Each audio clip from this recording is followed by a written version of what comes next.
stars take flight. Marc D with the C's got the key to life. Retro toys and comics we adore. TV and movies, let's explore. Sunday Night Geekery, it's the place to be. With Marc D with the C, let your nerd run free. Old school vibes and stories untold. Tune in, tune out, let the magic unfold. Hey everyone, welcome to Sunday Night Geekery, episode 235. Yes, we made it. Yep, sorry for the late start tonight. Oh, I look like a nerd with those glasses, right? Who would want to wear glasses, right? But I made it. Thank you, Tom. Yep. I'm Great wearing job, my Tom. big clear frames, so mine are bigger than yours. Yeah, bigger. Yep, we have bigger glasses. Big glasses. Yeah, my contacts are bugging me tonight. I'm like, screw it. I'm just pulling them out and going with the You look glasses. smarter with them on. Yeah, Like and you're then about to pull out some charts and shit. yeah, some spreadsheets. Maybe or some something. spreadsheets. Yeah, and then you never know. I could turn into Superman, right? So You could. that could happen too, right? Yeah, yeah. Well, actually, I'm wearing this pretty cool shirt tonight. Let's see, pan down. I don't want to pan down too low, but I thought it was. Oh, it's film thread. I was gonna say it looks like Jaws for a second there, but there is a Jaws element to it, so I wasn't completely wrong. Yep. I like that. So shout out to Chris Gore. I should have to get that one, but Yeah, I saw that one. I'm like, I gotta buy this one. Yeah. So who's he go through for his t-shirts? I'm gonna have to check that out. I don't know, but it's thinking pretty about getting good. a new t-shirt company. It's damn good quality. So I gotta let him know that yeah, the nice good. Sometimes you buy these t-shirts and Chris Gore doesn't make the t-shirts, but yeah, it's nice, nice good He better. quality. Yeah, for 30. Many Chinese children worked very hard to make that t-shirt, Mark. That's for sure, right? Yeah. Many. Unfortunately, yeah. Little 3-year-old kids sitting there all day long sewing. And yeah, your Nikes, printing. Yeah. Look harder, you know lunch. Yeah. Yeah, no shirt canceled. for you. Yeah, and we're canceled. Well, that's true though, right? When you think about it, all the stuff that's You work for clothes. made. Yeah, so all the stuff Maybe that's made rice. for cheap, for very, that's what they always joke about, like, oh, I want to buy everything American, right? And well, since I'm so buy them broke, I'm trying the Temu experiment, so I'm going to do a video on that, see if I can work that out. on what you can buy there, yeah. But yeah, what's like TVs, like Zenith, I think it was Zenith might have been the last American manufacturer, but you tell people, oh, well, how much you want to pay for your TV or VCR, right? Yes, it's great to buy American, but hey, I support that too. But then when it comes down to it, it's people vote with their wallets. So Exactly. And I mean, a lot of that stuff just comes straight from the Chinese factories on Temu. So I'm like, and the prices are so, and if you buy it, there's like gimmicks to it. I'm kind of figuring it out. I'm going to do a video about it because I got a free record. Oh, you did? Okay, cool. I did. Yeah. I got a free Ramones Greatest Hits coming. Wow. And that wasn't from the Columbia 1 cent? No. I know a lot of people are like, oh, it's Temu. It's got to be a knockoff. Well, I figured it out. I mean, I'm not the first one. I mean, it's not like I'm a genius or anything like that. But yeah. Stay tuned for that. I'm going to do it. That's going to be down the road a little bit. But yeah. So let's say hi to everyone in the chat here. So, yep. Hey to Claude. Hey, Claude. We got Gabriel Wilkins here. Hail to Gabriel. What's up? Anthem 21. Putin. Don't mention Chihuahuas. And hail to Keely Chow. Roll Tide from Huntsville, Alabama. What's going on?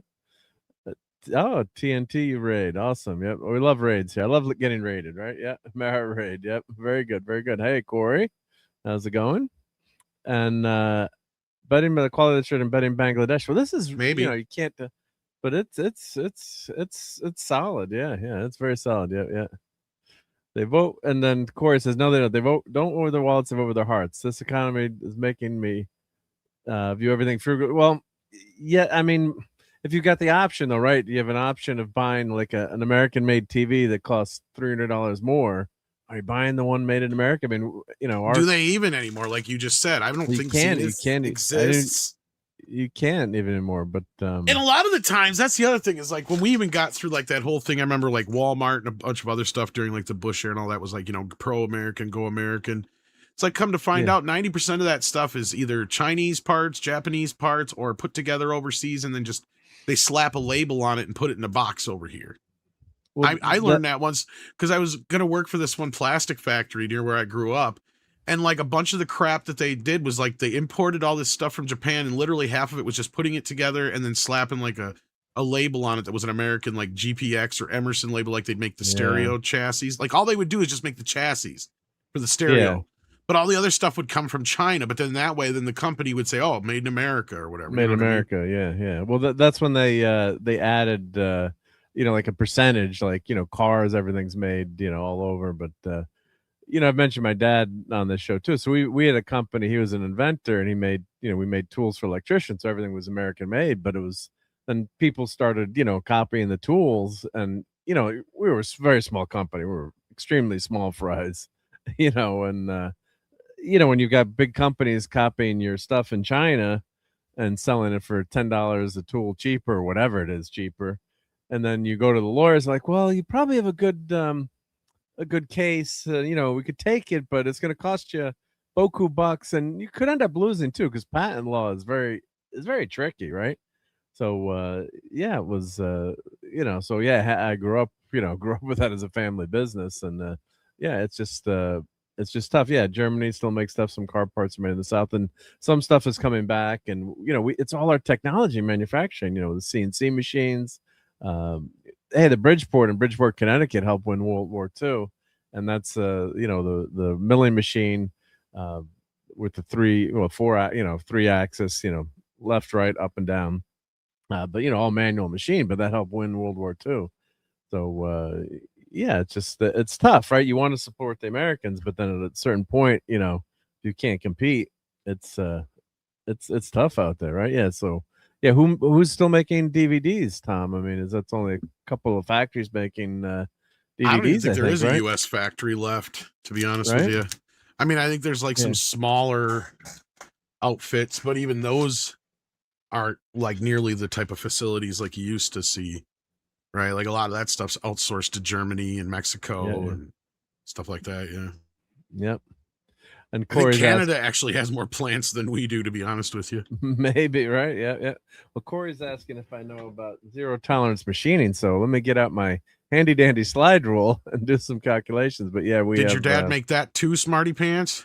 Yeah. Well, no, this he bought, but yeah, he taught me how to use a slide rule. But yeah, it works damn good. But so we have a couple of Haas. We have a Haas. I mean, very basic machines, but a Haas CNC machine, milling machine, and a Haas lathe. And I grew up around machine shops, and but yeah, it's just it's tough to do. But it's all our tech, though. It's that's what's it's all our ingenuity and tech that's made some great machines out there, and great the factories. But it's just a cycle. So I'm not excusing it. I'm just saying it's just.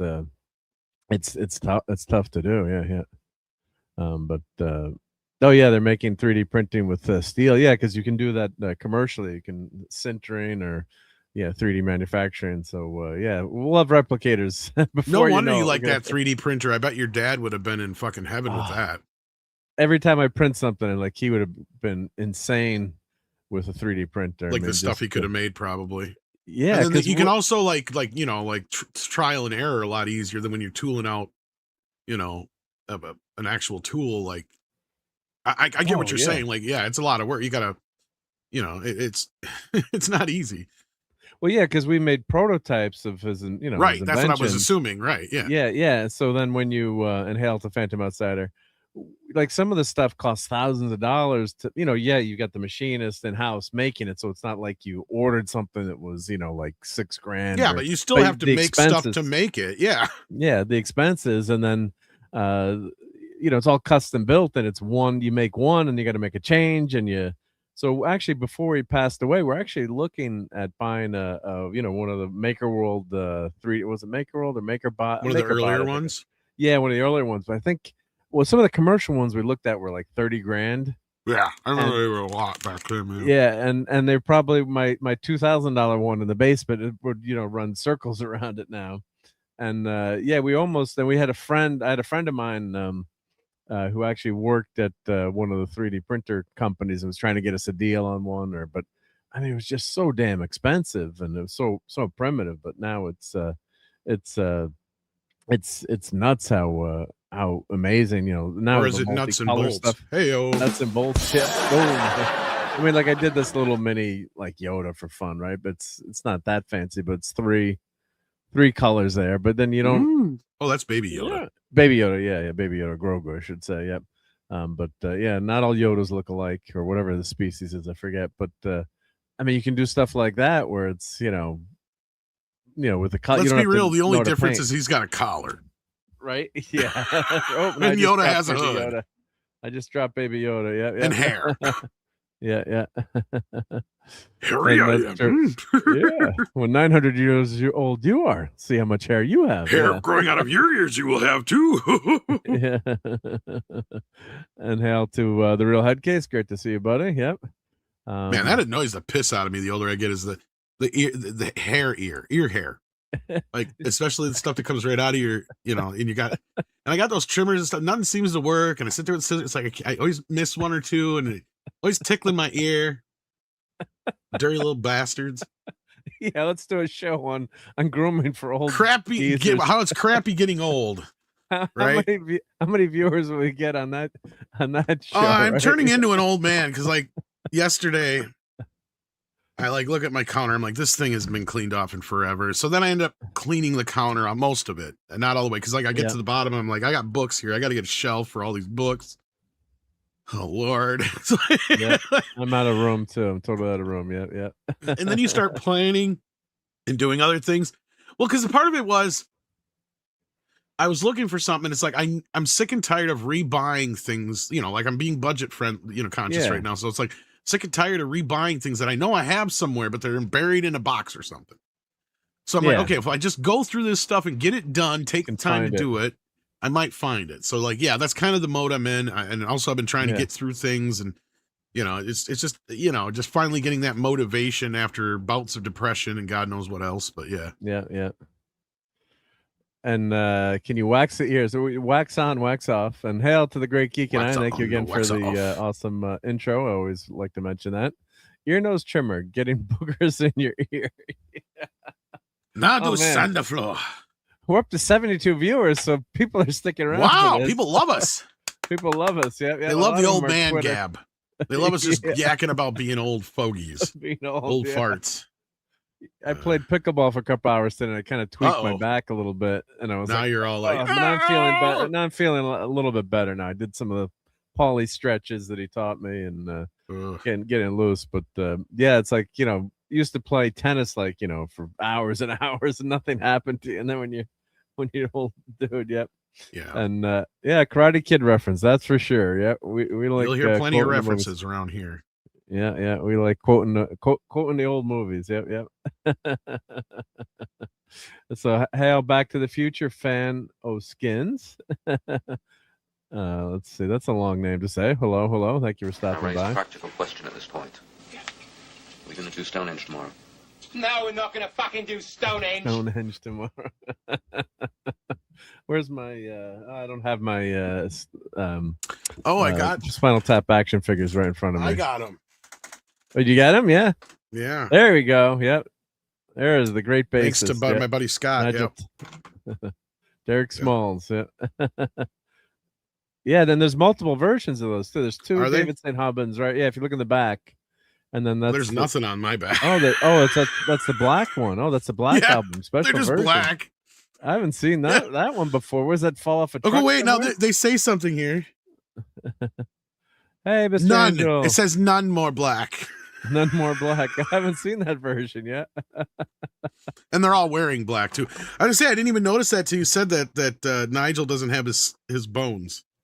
He's just got black. There's a couple of versions there. Yeah, so that's the one with this is what my complete inner skeleton looks like. Yeah. But it's not actually green. Yes, it is. Yes, it Don't is. even touch it. Well, like your blood is blue, right? It's not really red. Yeah. So it's those are cool. I haven't seen. I think that I could run like before. a haberdashery. Yes, I think we have that in your size, sir. Let me go look. I think I great can Rob that. Reiner. I can't believe Rob Reiner's gone. That sucks. Yeah, it's too bad. What's really sad is they had that concert that was supposed to be coming out here. I don't know if it's finished. That's got to be. Deal was. They're probably going to scrub that, or do you think? I don't know. As far as I understood, it was finished. Yeah. It was filmed, like they shot it already because they went to Stonehenge to shoot it. So they have filmed it, you think, right? Yeah. As far as I know, it was just supposed to be out in March, but it just so happened that with him passing or getting killed, whatever, they postponed it or whatever. I don't know. I haven't heard anything about it since. So I mean, they've done some other Spinal Tap stuff here, like they've dropped. Yeah. They got the Smell the Glove version of the vinyl coming out, where it has the cover of Smell the Glove. They've got the long boxes of the CDs coming out. And then the splatter vinyl of Break Like the Wind. So, I mean, they've got some stuff that's coming out Spinal Tap related. So it almost feels like they were planning stuff that would have timed probably to be about the same time that the concert video would have come out or something like that. I don't know. But yeah. So maybe if they didn't show it yet, then that's probable. But I thought they already had, so I wasn't sure. And hail to Samuel. He's asking, have I ever played Hollow Knight? No, I have not. But I do play way too much Fortnite. Your mouth is moving. Yeah, isn't that pretty cool? Check out my new OBS avatar. How come everybody else can get that crap working, but I can't? I've tried and tried. I'm show you. I can show you how to do it. I can show you how to do that. Yep. Yeah, that's what my first few girlfriends said too. Yeah, look, I got the mouth is working. Yeah, well, I'm texting texting the show out. So let me turn the camera off. So, but yeah, it's pretty wild. Yeah. Yeah, and of course we're going to talk about I love the TV show Emergency, so we'll get to that in a few minutes. But Randolph Mantooth passed away, Johnny Gage on the TV show Emergency from the 70s. And yeah, what a show. Did you ever watch any Emergency, Tom, or did you probably vaguely remember it in reruns from when I was a kid, but like it wasn't a show that kind of stuck around all that much. Like I've seen it pop up here and there, but not one that I kind of remember all that well. Yeah. That I'm a couple years older than you, I think. So then watching, I was like one of the memories watching it with my grandfather. So just love. It'd probably be one of the ones that would stunt me on like name that theme song. Like I'll be like, I know it, but I can't quite place it. Yeah. Yeah. But yeah, just some great memories. So we'll talk about that. And of course, we don't really do politics here, but Lindsey Graham passed away suddenly over the weekend, senator. So that was a shock. And then the crazy thing is you're checking the news, you're reading things, and you're like, wait, is this, you got to check, like, this is a hoax or something, right? Yep. So it's that's whether you like someone's politics or not, but just anyone passing away that quickly, God, that's scary. Yeah. So and Rob Reiner has not, says Erwin Curse, done anything meaningful in a while. Well, I did kind of like some bits in that new Spinal Tap movie. It wasn't a great success, but I didn't mind it. Didn't. I thought the Paul McCartney stuff was really good, but yeah, it wasn't super awesome. But I just love Rob Reiner, the meathead. Yep. So. But yeah, what a sad. I liked it better than most people did, but I mean, I was just happy to see them all together doing stuff. And I mean, to me, like, I don't know if you've seen it all, but like some people I think were like in their heads, they were hyping it up more than it really was going to be, because they're like, oh, they haven't been together an X amount of years. It's like, no, they've actually been doing shit periodically every few years. So like, this isn't really, what was cool about it to me as a fan was that they incorporated all the history into this, right? So all the things that they've done, they even stole clips and stuff, to show like all the stuff they've done over the years, and they acknowledge certain things, like the last time they played together was 9 years ago or 7 years ago or whatever it was they say in the movie. So like, yeah, it has been that long. This was like one of the longest gaps since they have actually done anything together, but that was because they also went out to do other stuff as well. And for a while there, they were performing as both the Folksmen and Spinal Tap on tour and doing other things like that too. So yeah. So it's just God, I love seeing the band, getting the band back together, and there were bits that were fun. Well, they said it was funny is because before Mighty Wind came out, their disguises must have been pretty good because like people would like not understand what the hell was going on. Because like they would come out and they would do the Folksman as the opening act for Spinal Tap. Oh, that's And hysterical. some people would recognize them, but then some people are like, who the hell are these guys and why are they singing folks music in front of Spinal Tap? You know, like kind of thing. Because, you know, they dress completely differently and have, you know, the different wigs and all that business. But yeah. It's Fairport Convention. Which is, that was a band that Jethro Tull would open for Jethro Tull. And I think Martin Barn was in it. A couple of people from Jethro Tull were in the band. So they would open for Tull, which is funny. Yep. So it was like, who are these guys? Yeah, Fairport Convention. Mighty Like the Wind. Oh, man, what a great movie that is. Yeah, that's freaking hysterical, that one. But yeah, in comparison to those kind of things and stuff like that, it could have been better. Yeah. Yeah, it wasn't uber amazing, but yeah, I didn't mind that they, you know, didn't like defile the memory. Like we wanted to talk about He-Man again. I started watching He-Man cartoons. I'm like, it's been so long since I watched the original. Do you see what cartoons. I'm saying though? Now yeah. You see some, yeah. Yeah, so I'm like, let me go watch this. You know, from the start. I started episode one, and my wife's like, "Why are you watching a kids' cartoon?" She's like, then she laughed. She's like, "Oh, I know." You know, she's joking. Like, yeah, that's not a surprise, right? So, yeah, I mean, because Adam is like he's like Clark Kent, like he's hiding that he's Superman, aka He-Man, the whole time, and he's not. Yeah, so he's kind of meek, but then when he's He-Man, he's never indecisive, right? So no, yeah, so it's just infuriating. And then I was watching someone on Twitter. You had to have seen it. Who was that? Did the that was you, like with your head on the guy's body that was weightlifting? Did you see that clip? Mm-mm. Oh, let me put this in here. Let me I don't tweet think this so out. anyway. Yeah, let me just tweet this out as I'm trying to do two things at once. I apologize, I'm not keeping up with the chat as I'm a bear of a little brain. But here, let's tweet this out that we're live now. Okay. Boom, that's out. All right, yeah. So this was let me see. I think I saved this. Let me go to bookmarks here. Let's go to bookmarks. Let's see. Let's see. Release the McCracken. You haven't seen this from Release the McCracken?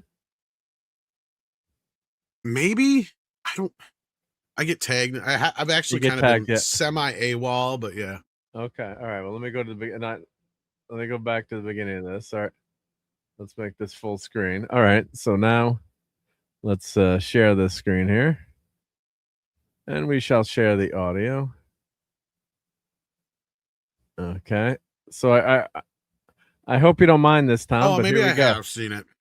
Yeah. This was Masters of the fucking Blunderverse. Yeah. This was You've seen this, right? Thunder times 10. I don't know what the fuck they were thinking. And anybody who says this isn't woke, they're lying to you. This is the wokest shit. I have a neck though. Years. And I can kick a lot higher than that. You can kick a lot higher than that. Yeah. To fucking toxic masculinity on this end. It's all here, kids. Every fucking color of the rainbow. The pulling up of the pants, though. What have we done? Very much me. That's right. Yeah, that's you, yeah. Like sometimes you think I'm Matt fucking Foley. I'm just sitting there like, yeah. But you've been working out, Tom. Looking good. Yeah. Sort of. I mean, I don't know if between that and shots, but yeah. Yeah. And Poot says this stuff is really easy, Mark. Yeah, yeah. It's tough when you try to talk and type and do 3 or 4 things at once, though. But he's a boomer. The fuck, man. Yeah, come on. He's got a handicap. Give me a break here. Right? I might have bigger tits, Paulie, but I'll tell you this much, and you know this. Like I was recently in and out of physical therapy. Yeah. My physical therapist is like, "Did you used to do martial arts?" And I'm like, I've done a little, dabbled. She's like, "I can tell by the way you're moving, blah blah blah, and this, that, and the other." And so it's like, yeah, no, I have a lot more movement than you'd think. But I guess she also found out that my fucking tendons are all fucked up in my leg. But yeah. Well, that's not good. Yep, yep. Oh, and the Geeking Guy says the film. Getting back to the chat, I apologize for the delay here.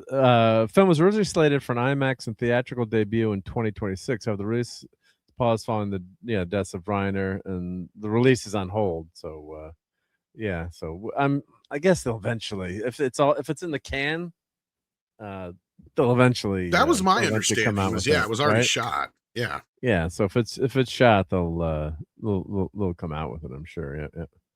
So yep. Oh, there we go. Oh, wrong camera. Let's see. Oh, that's the right camera. Okay. Yep. So okay, let's see. We've got rolling in the chat here. Oh, Emergency. You're talking about Emergency Phantom. Great show. Yep. And Hathaway's getting a lot of attention right now for some reason. Yeah, the Sydney Sweeney reason. Well, that happens when you're preggo. It's been known to occur, right? So people, that's kind of a joke among, say among married couples, maybe. Wow. It doesn't happen to all women, but some women, yeah. But yeah, it just shows you the toxic male gaze, I guess, right? Yeah. So, wait, what did you say? The male gaze? Yeah, male gaze. Yeah. Where? Anne Hathaway. Yeah. Have you seen what? the pictures of Anne Hathaway lately? No. Oh, she's pregnant with child. Oh. So she's a little bit more well endowed because she's pregnant. So. Got you. Shallow males are just pointing that out. That Go yeah. I don't know why, but yeah, they are. Yeah. So, but yeah, that's let's see. Do we have a picture of Anne? Let's see. I don't see it. There was a clip that was going around, but who is she? Anne Hathaway married to? A guy. A guy? Yeah. Well, you never know these days. Yeah. Well, she's in the Odyssey, right? Yeah. Yeah, she's in the Odd. Yeah. Odd being the operative word. I'll say Graham had allegedly had an aortic tear. Same thing that got John Ritter. Yeah, that's God. I love John Ritter. And he was awesome. And I think they sued the family sued the hospital, and they did win. They did win a lawsuit because of misdiagnosis, saying it was a heart attack when it wasn't. Yeah. Hey, JT Kirk, how's it going? We got to play something for JT here. Let's we got a con in here somewhere, right? Let's see for the great cat. Genesis. What's Genesis? Yeah, that's a great rock band. Yeah. Did Spinal Tap? Well, that's actually it's Spinal Tarp. If you really know the correct name of the band, yeah, it's Spinal Tarp. How many times I've told them that Puppet Show goes below Spinal Tap. Yes. But when you said male gaze, I got too excited because I was really thinking we were going to see some male gaze. I'm looking for some pictures of Anne Hathaway that are new, but I'm not seeing. She was on the red carpet this last week. Yeah, she was on the red. Maybe if I do Anne Hathaway red carpet, let's see red carpet. I'm failing at the male gaze right here. Let's see Anne Hathaway red. You're off your game tonight, that's for sure. I'm just off my game. Yeah, totally off. Very off your game. Started the show late. Let's see. Yeah, you had me worried. I'm like, what the fuck is going on? Sorry. Yeah. Anne Hathaway's a vision on the red carpet. Somebody kidnapped Mark. Yeah. What? Eyes straight ahead, please. Let's know this is another. Oh. Police, I'd like to report an alien abduction of Mark D. Yeah. What happened to Mark? Yeah. Okay. Well, I guess I can show this is the Odyssey. Let's see. Oh, here's Anne. Okay. Here we go. Let me share the screen here. Just for Tom, right? Yeah, I don't need to see this. This is for Science and Tom. Okay. This is for Science and Tom. Yeah. Let's see. I'll take one for the team. Yeah, there you go. Let's see.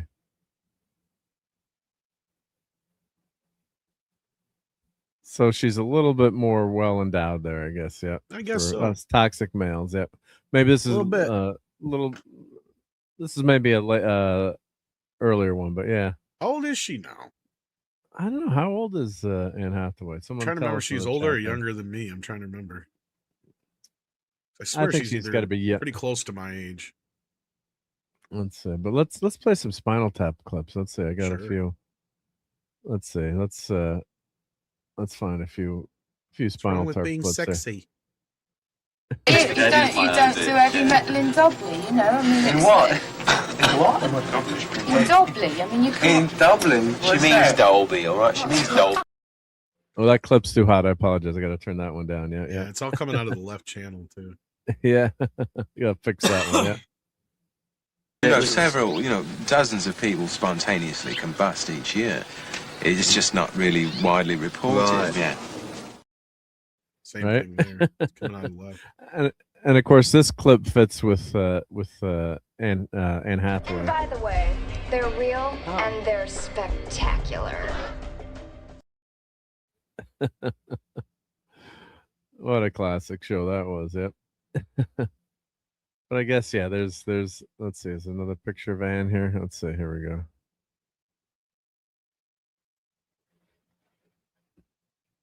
Yep. So there. Oh, now we got up to 85 people watching thanks to that. It's all because of Anne Hathaway's boobs. It's all Anne Hathaway, and she was cute as Catwoman. Yeah, she looked very cute. I have to say. Yeah. She was fine. She just wasn't really Catwoman. I guess, but yeah.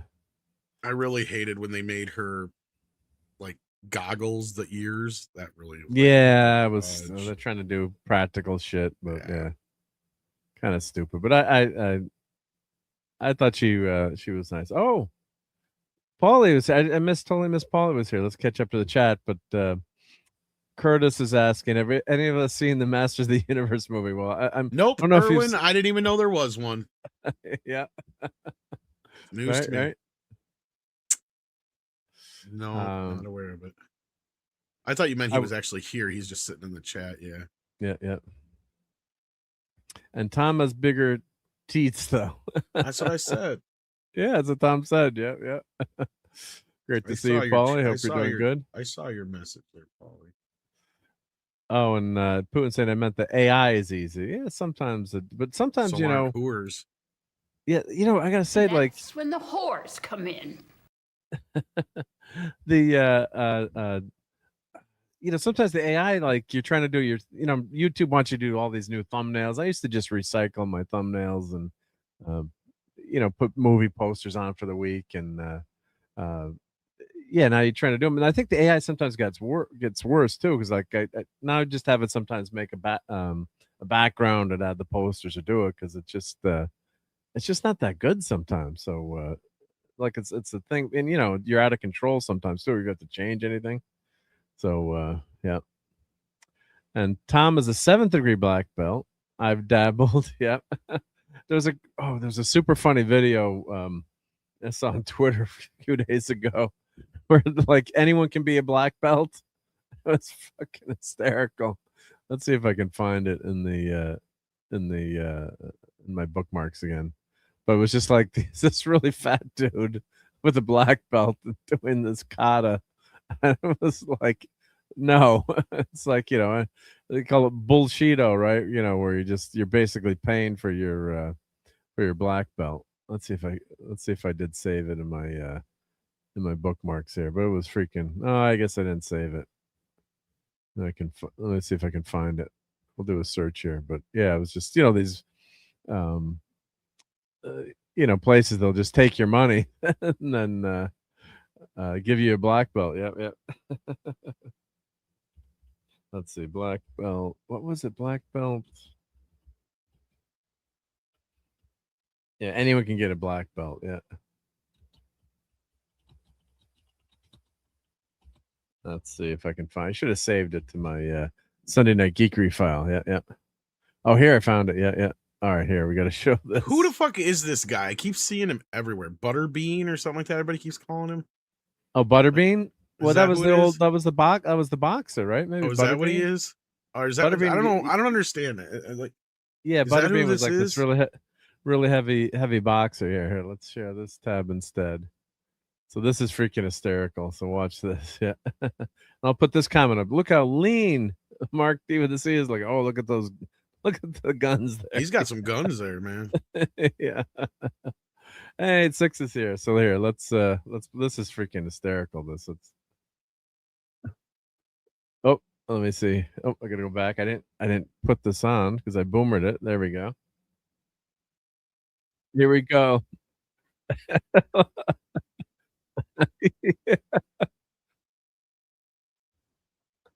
Yeah. And then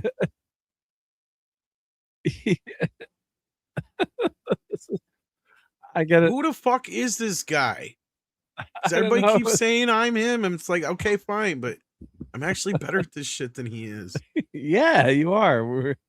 I got wanna see moves it. like Jagger. Yeah. I may be fat, but I got some moves. You do have some moves. Yep, yep. And Six is in the house, so let's put Six's avatar in there. So if you're a channel member, you can use those awesome avatars. Thanks to Six, who's gifted a ton of memberships, and of course our buddy Krimlon, also a big, huge channel sponsor. Thank you so much, Krimlon. And Headcase sent me photos of Anne Hathaway. Okay, thank you for that. Yeah, let me look that up so we can continue For the male research. gaze segment. Yeah, Loki, when we did the Wednesday comic book show, they would have the male gaze in comics, and always had a lot of fun with that. Yeah, yeah. Okay, here we go. All right. So now I'm going to be totally canceled and have to go to confession and all that. All right. Okay. So let's see here. Let's share this. Okay. I mean, ask and you shall receive. Thank you, Headcase, but I don't know, why is this such a big deal, right? I mean, what do you think, Tom? People are paying a little They're bit such too a much big deal because of like because they're a big deal. science. Because science, yeah, yeah, yeah. So thank you, Headcase. Thank you. Yep, yep. It's giving Selma Hayek a run for her money. Yep. A run for her memories. Yep, yep. Oh man, I'm in big trouble now. Big trouble. Yep, yep. Oh God. God bless Anne. Yep, yep. So JT saying hello to Kremlin. Yep. And how do we pronounce that? Chichis? I don't know what that means in Spanish. But I'm guessing it means boobies. I don't know. Boobies. Boobies. Yeah. Basically, it's Hooters. It's a Mexican version. Hooters. Of Hooters. Okay. Yeah. That's the restaurant there. And it says Curtis is saying Mark has been poorly cloned like Brian and Stewie on Family Guy. Yeah. Okay, thank you, Paul. Yeah, yeah, yeah. I think her butt on the back of the bad cycle was CGI. Oh God, this is not Toxic Tuesday. Yep, yep. Yeah, yeah. I would make a course, but there's a little thing about my channel disappearances, Putin. Very sorry about that. Yeah. Putin saying WTF. I guess you're talking about the karate. Yep, yep. You're only in big trouble in Little China. Yeah, yeah. So so why don't we talk about a little bit about emergency, because I had that on the top. So let me pull up emergency on the IMDb's here. And what was really cool was special about that show too was back then paramedics. It was something extremely new. There weren't paramedics everywhere, around the country. We take it for granted now, right? That there's paramedics are coming. You get in trouble, and then they're gonna be there and help you. So basically, before it was just they were just they'd scoop you up off the pavement, and I guess they could do like put a Band-Aid on or whatever. But the there was no such thing as EMTs. They couldn't do anything to help you, really, right? They weren't trained. So emergency popularized and brought it to the public how special these paramedics and this paramedic program was to everyone. And it's I just grew up watching with my grandfather and all the rescues, and it was just amazing. Let me see if I can find the trivia on the show here, but let me zoom in a little bit on this. But and I bought a couple books on emergency. I'll link to them on Amazon. But so here, trivia is always good here. Yeah. So well, I'll rate it later. But I'm clicking on the screen. Yeah. Wrong screen. Yep. The radio sign KMG 365, which is said when Station 51 is responding to call, is a valid FCC call sign. So you hear that in the opening. Let's see. And Julie London was a famous singer, married to Bobby Troop, who wrote the famous song Route 66. And encouraged the widespread adaptation of paramedic programs across the United States. Ty and Mantooth became best friends while working on the series and remained so since the show's ending. Ty, in fact, served as the best man for Mantooth's wedding in 2002.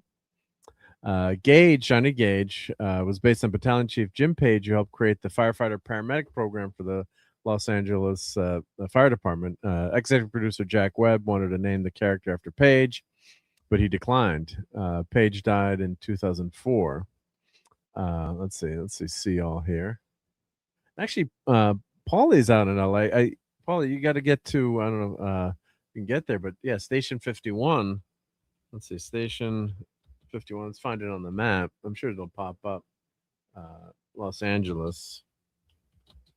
And it's still there. So, of course, with TV shows, they, they film stuff, the exteriors, right? But that's the actual station. It looked like that. So let's see if I can get, let's see, Los Angeles Fire Station 50. Well, North Hollywood, but I think it's something different in real life. Yeah. So TV show locate. Yeah, it's the emergency. Let's see, location. Let's see. So the address. Here we go. Yeah. Let's see the historic address. Here we go. Actual filming location. Let me open up the Wikipedia here, and I apologize that my kids are visiting this weekend, so I don't have enough time to get ready for the show. Damn you kids. So yeah, here we go. Let's see photos. Let's go to the actual. So this is actually it's Station 127, and but this is the actual filming location, and Ralph A. Snyder Memorial Fire Station. So there's a plaque there. And it looks just like, that's the show, right? So they filmed the interiors there. Of course, now they've got nice TVs versus the little black and white TV. And one of the episodes, Chet one of the guys went to buy this fancy color TV. And, of course, the TV was a rip-off and it exploded, so they couldn't watch the big game.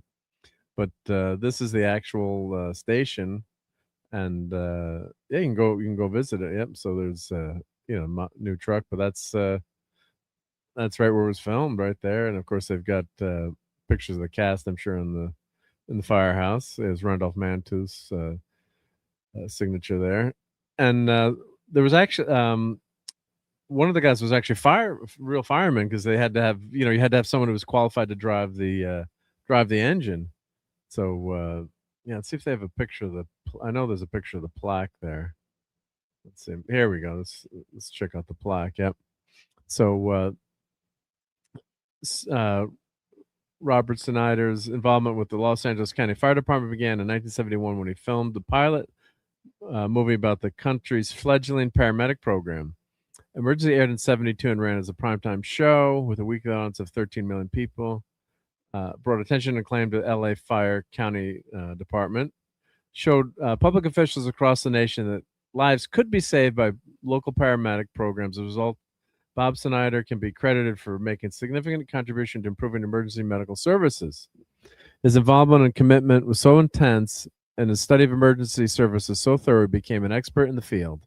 In 1975, he was appointed to the county's Emergency Medical Services Commission, where he served until his death in 1982. In recognition of extraordinary public service, on May 28, 1985, the Board of Supervisors voted unanimously to pay special tribute to Bob in the naming of Station 127 in Carson, which was used in the filming of Emergency in his honor. So this is where real life crossed. Thank you. Yeah, Phantom gave me the address. So real life crossed over into TV, or TV crossed over into real life, and made a real difference. So think of how the thousands of lives that were saved, and some doctors were hesitant too. There was a controversy too, the act that was passed that allowed trained EMTs and paramedics to perform treat people on the scene. And your chances of surviving now are much greater. If God forbid you have a heart attack or something happens, they can treat you in the field, and makes a big difference. Yeah, so this is cool with the closet here, and they've got the cast pictures, engine 51. That's pretty special. Yeah. So someday I'd like to get out there. I've only been out to LA. Have I been there twice? It'd be great to see Paulie again too, or not again, but go see Paulie. I never met in person, but head out there and see him. And yeah, I'd love to go check out the station. Yeah, home of the show Emergency. Yeah. So so Randolph Mantooth passed away over the weekend, which is very sad. But yeah, just one of these shows. Oh, I do have one clip I think I can play of Emergency that I got to get I should do like a watch party for that. We could watch the pilot. Let's see. Do I have I have one clip now? One episode that was legendary in my family was let's see if I have. Oh, where's Emergency here? No, thought I had these alphabetical. Well, here, let's add this clip. I think I've got it. You watch a TV show like, and you're like, oh, I think that was on this episode, right? So. With my sister, we love watching the show, and there was one episode where, like, remember the episode where the kid ate too much dough, and like our grandmother, Italian grandma, made all the dough, and she'd always say, "Don't eat too much of the dough. You can't eat the dough, right?" So, or maybe, don't do that, right? So on the TV show Emergency, here we go. Yeah, raw dough kid. So kid eats raw dough, which is the shorter version. Yeah. So, So what happened? We're watching this episode, and we laughed at it, and the kid ends up looking like he's prego because he's got this raw dough rising in his stomach. Don't eat raw dough. So he's got big tits? No, just the big stomach. He didn't get the big boobies. Just we'll as soon as I was trying to bring it back around. Just yeah. It was a good segue. Oh, here, this is like a 4-minute clip. Oh crap! But here, I'll just actually, let me just play it separately and share it because I'll have to skim through it. I guess I didn't. I had a version that was trimmed down, I thought, but let me delete that. That's way too long. Here, let's see here. Let me just play it in VLC. So, but yeah, so like years later, I bought the DVDs of Emergency, and like watching it. And like, Laura, like I found the clip. It wasn't our crazy, we didn't imagine it. The kid really did eat too much, dough, and his stomach was rising. It looked like he was pregnant. So we were laughing about that. So let's see. Here's let's see. Maybe this is the shorter version. Let's see here. My computer's getting awfully slow these days. Come on, computer. Speed it up, yeah. Yeah, he puffed up like a Violet and Willy Wonka, yeah. Oh, here we go. There we go. Okay, now finally it loaded, yeah. All right, let's share this, yep. And if they copyright claim it, screw them. This is for a good cause, yeah. All right, so let's share this.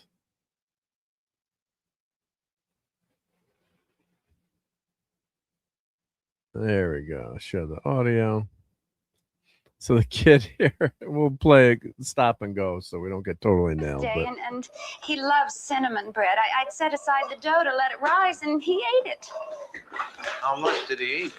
He ate 2 loaves. I Two didn't call loaves. at first because he just complained of a stomachache, but then it got so bad. Well, we better cut. Imagine being all right. We're gonna hire you. You got to pretend like all these guys that were in the rescues, right? And they've had a lot of famous people, a lot of cameos. Like John Travolta was a young kid in one of these rescues, and so it's funny seeing like famous people before they hit it big.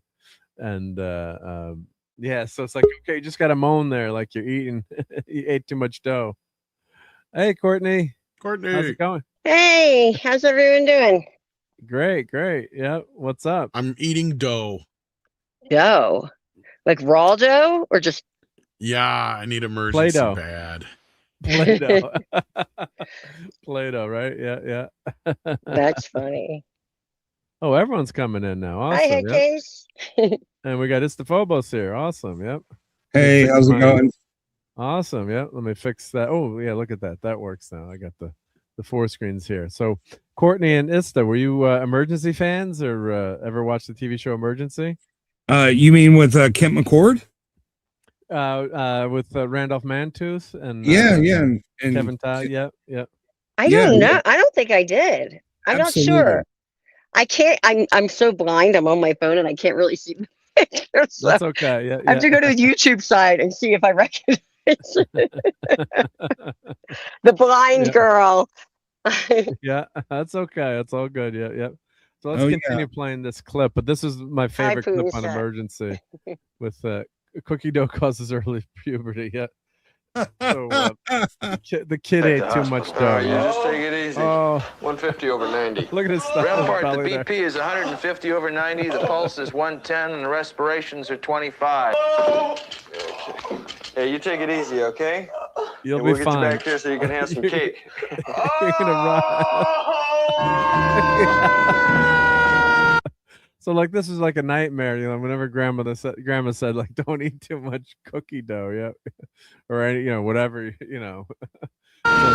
think I clipped it. Yeah, it's a little bit long, but I just clipped it. They end up in Rampart General. Yep. Oh, I didn't have the clip of him. Let me play the clip when Dr. Brackett is watching him here. Yeah, I think I had the whole rescue here. Let's see.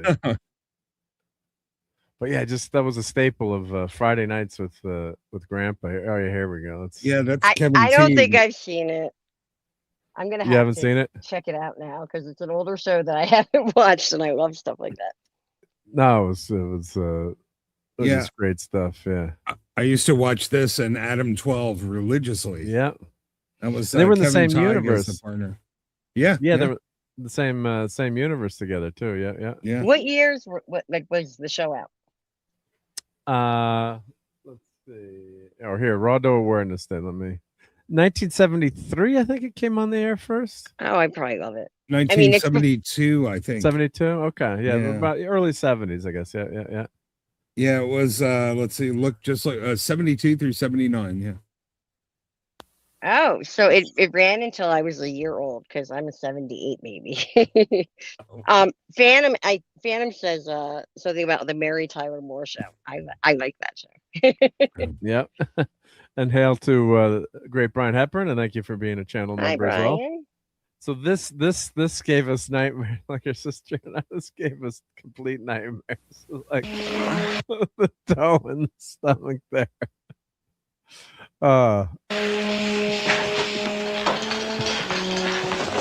Serious music. Doc, what happened? I ate too much dough.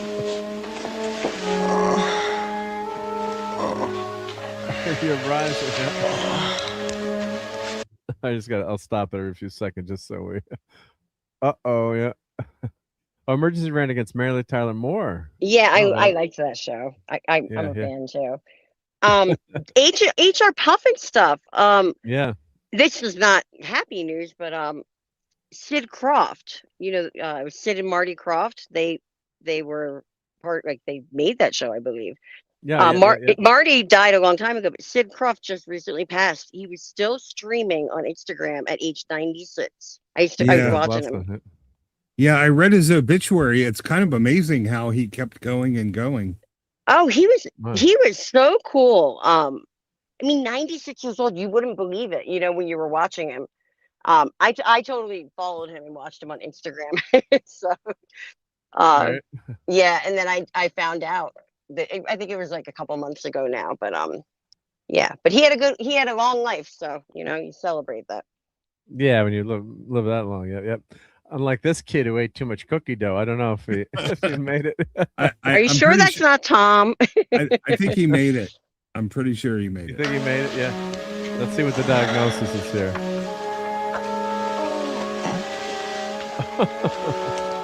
Pretty good makeup for back then, yeah. I love the music. Yeah, it's very so serious. Dramatic. Blood pressure. we're gonna have to remove your brain. Yeah. Someone get an easy bake oven. Yeah. They gotta poke a hole in it and let the gas out. Get me a cookie sheet stat. Stupid kid, start farting and let the gas out. Also, cookie dough doesn't rise. Bread It's dough. a good point. Yeah, it should have been. I thought it was bread. Should have been bread dough. Or it's loaves. It was cinnamon loaves. It was cinnamon bread. Actually, I think right. It was cinnamon bread. So how did we get onto the cookie dough thing? I was late because I got stuck somewhere. No, Randolph Mantooth passed away over the weekend, so we're just talking about. Oh, I didn't hear that. Oh, that yeah. sucks. So unfortunately, I didn't either. Yeah, so he passed away, and one of my favorite all-time TV shows, and it was just and this episode you popped in after, but my sister and I always remember, like, do you remember the episode where the guy ate too much dough? And my sister and I were like, and then finally when I was watching through the DVDs, it's like, I think this is the fourth season. What season is this? Fourth season, but I kept watching it. I'm like trying to find the the episode, and like, we don't remember it. And I'm like, Laura, I found it. It was 150 over 90. So his blood pressure's okay, but Sure, give me a nasogastric tube. Nasogastric tube, yep. You're gonna tube me. Yeah, I want to hear what the diagnosis is. Let's see. I think they're just gonna let the air out of him. Insert this into your stomach to relieve the pressure. It can be a little bit uncomfortable, so as I get it in, I want you to swallow some, okay? You think? The guy's like, you're not paying me enough for this. Yeah. Wait, they didn't tell me they're gonna put a tube down my nose for the show. Yeah, we're gonna pierce your stomach. You think it's gonna be a little uncomfortable? You think? Right? Oh, they're going in with they're intubating him. Just keep swallowing, yeah. Man. So that's the rescue. That was the extent of the rescue there, but ouch. Yeah. I love the nurse's outfit with the hat. I just love it. Yeah. They just look great. Yeah. They look great. Yeah. How's the boy? I got the last.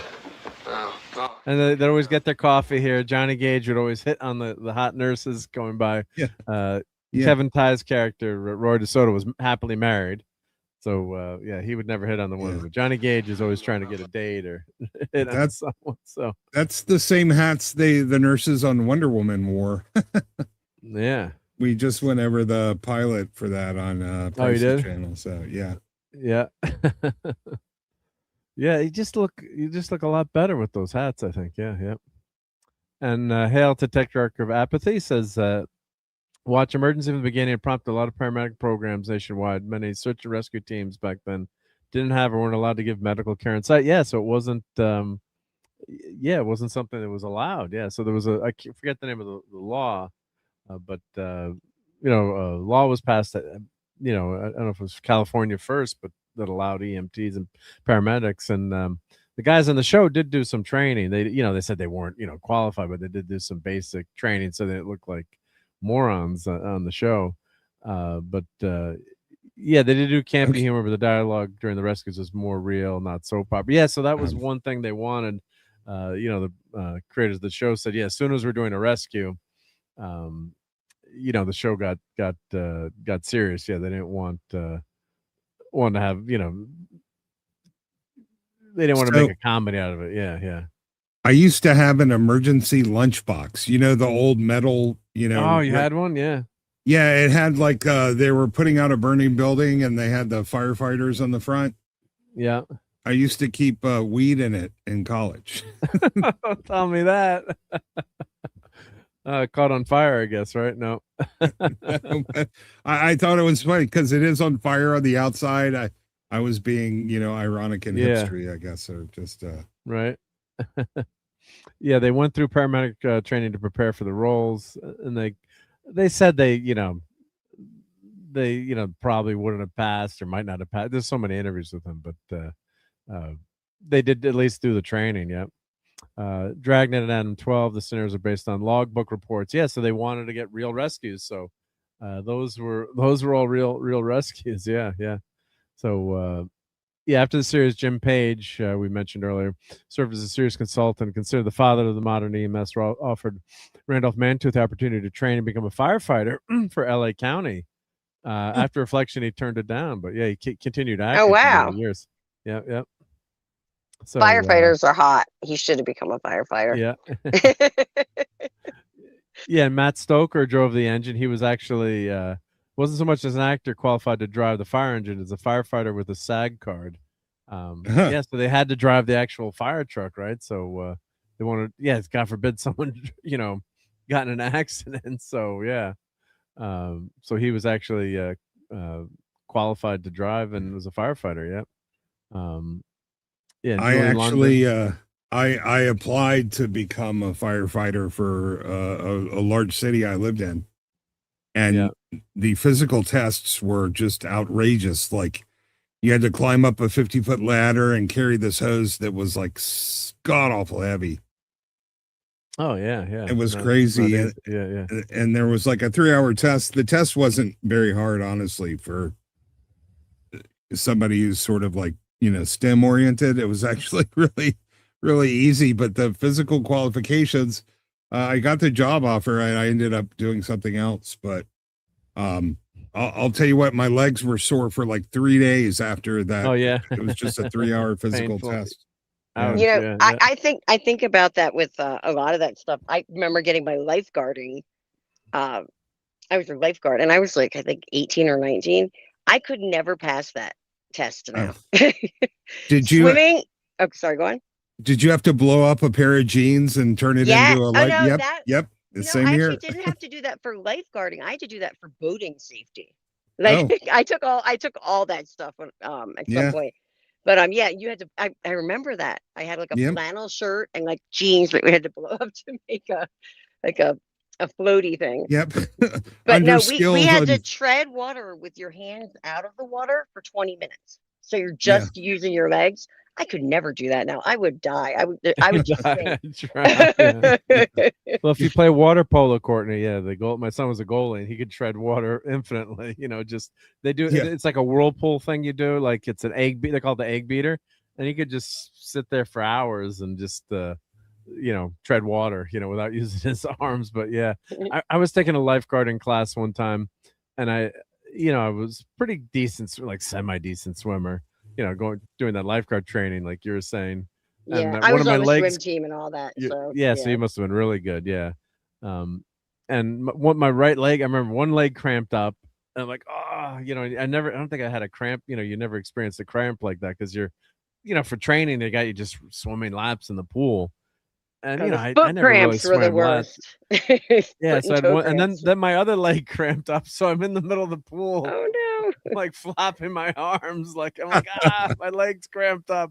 I'm like, and then I like paddled over to the side, and the coach is like, "What are you doing?" I'm like, "I can't move my legs. I think I need a rescue." He was like, "You better not be joshing me, so you're getting all these laps." I'm like, "No, coach, I can't move my legs." Joshing you? Oh my gosh, that just brought me back. Just joshing. Yeah. Joshing. Yeah, I aged myself there. Yeah. On job applications under special skills, I used to put I can make a life preserver out of a pair of jeans.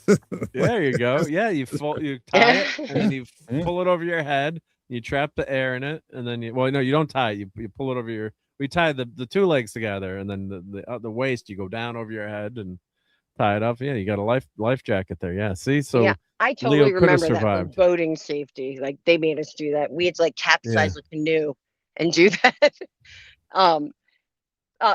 Headcase said something about my name is different or something. Well, you got rid of the 218, right?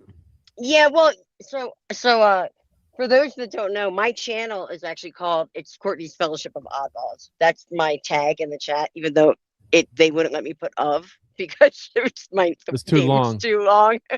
And people have always complained about that. Like they're like, you have such a long name, but guess what? They remember it because it's so long.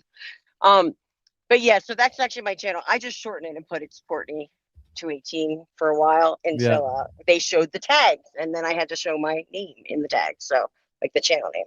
So yeah, that's my story, and I'm sticking to it. And you're an oddball, right? And I am an oddball, and I think I have an emoji now thing that you put. So if you remember, I want to see it. Yeah, let's check out the emoji. Yeah, the Courtney So emoji. excited. There we go. I feel special. And we got Ista too, of course. Yeah.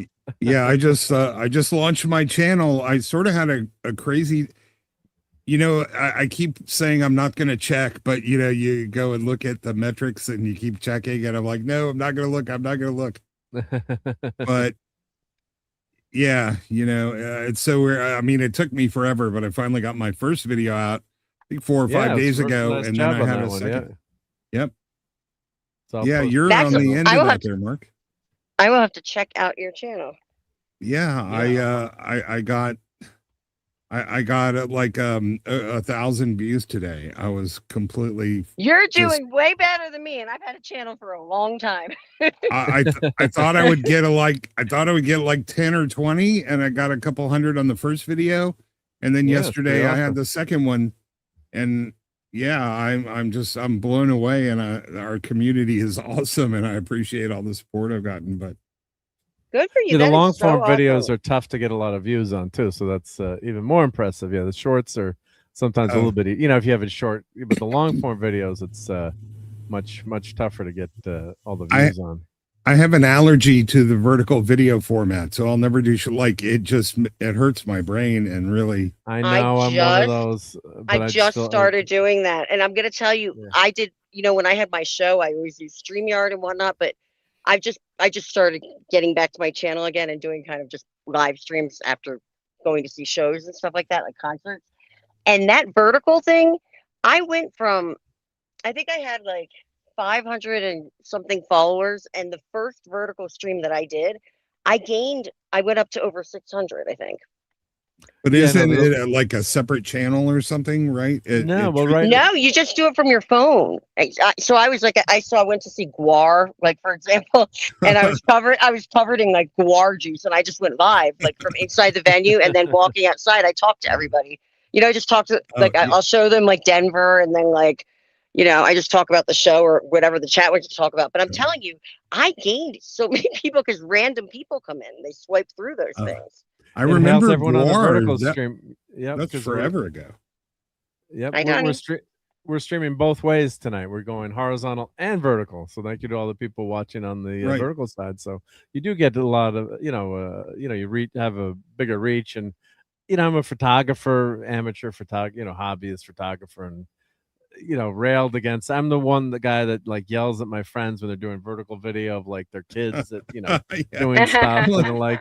I'm like, is your monitor vertical? Is like, no. Well, actually, I do have a vertical monitor. I can't lie. My third monitor is a vertical monitor. But like for that kind of stuff. But I have to say, like, my friends were all getting pissed at me because I went to the car show this year.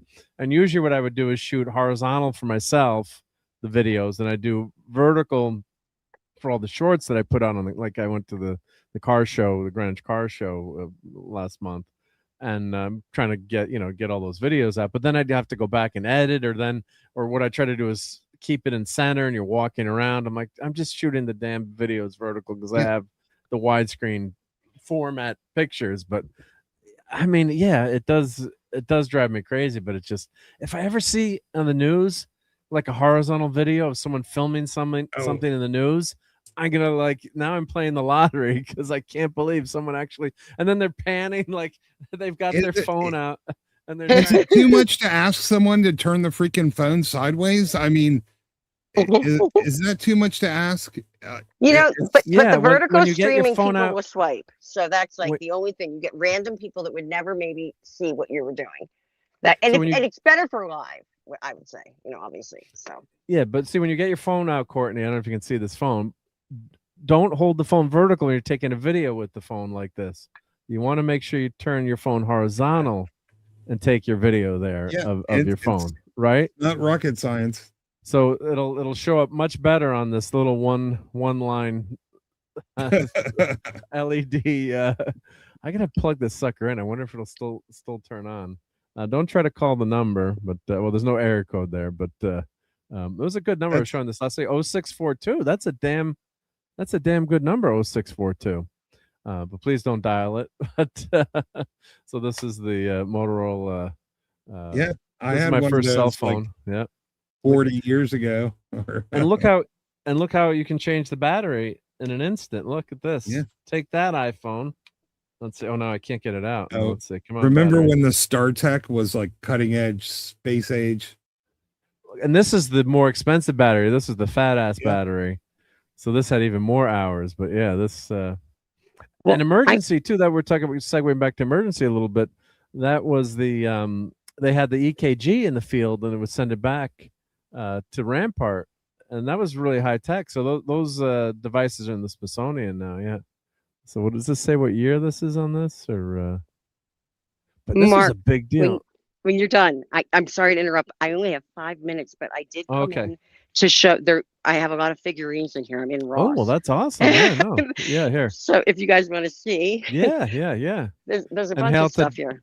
Don Power Ranger out there. Yeah, he mentioned Bonnie Tyler passing away. Total I eclipse of the know. heart. Yeah.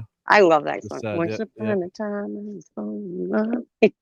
Oh, hold on, they're gonna yell at me. And they were doing she had surgery, I guess, too, that kind of messed up her vocal cords, but that gave her that raspy, distinctive voice.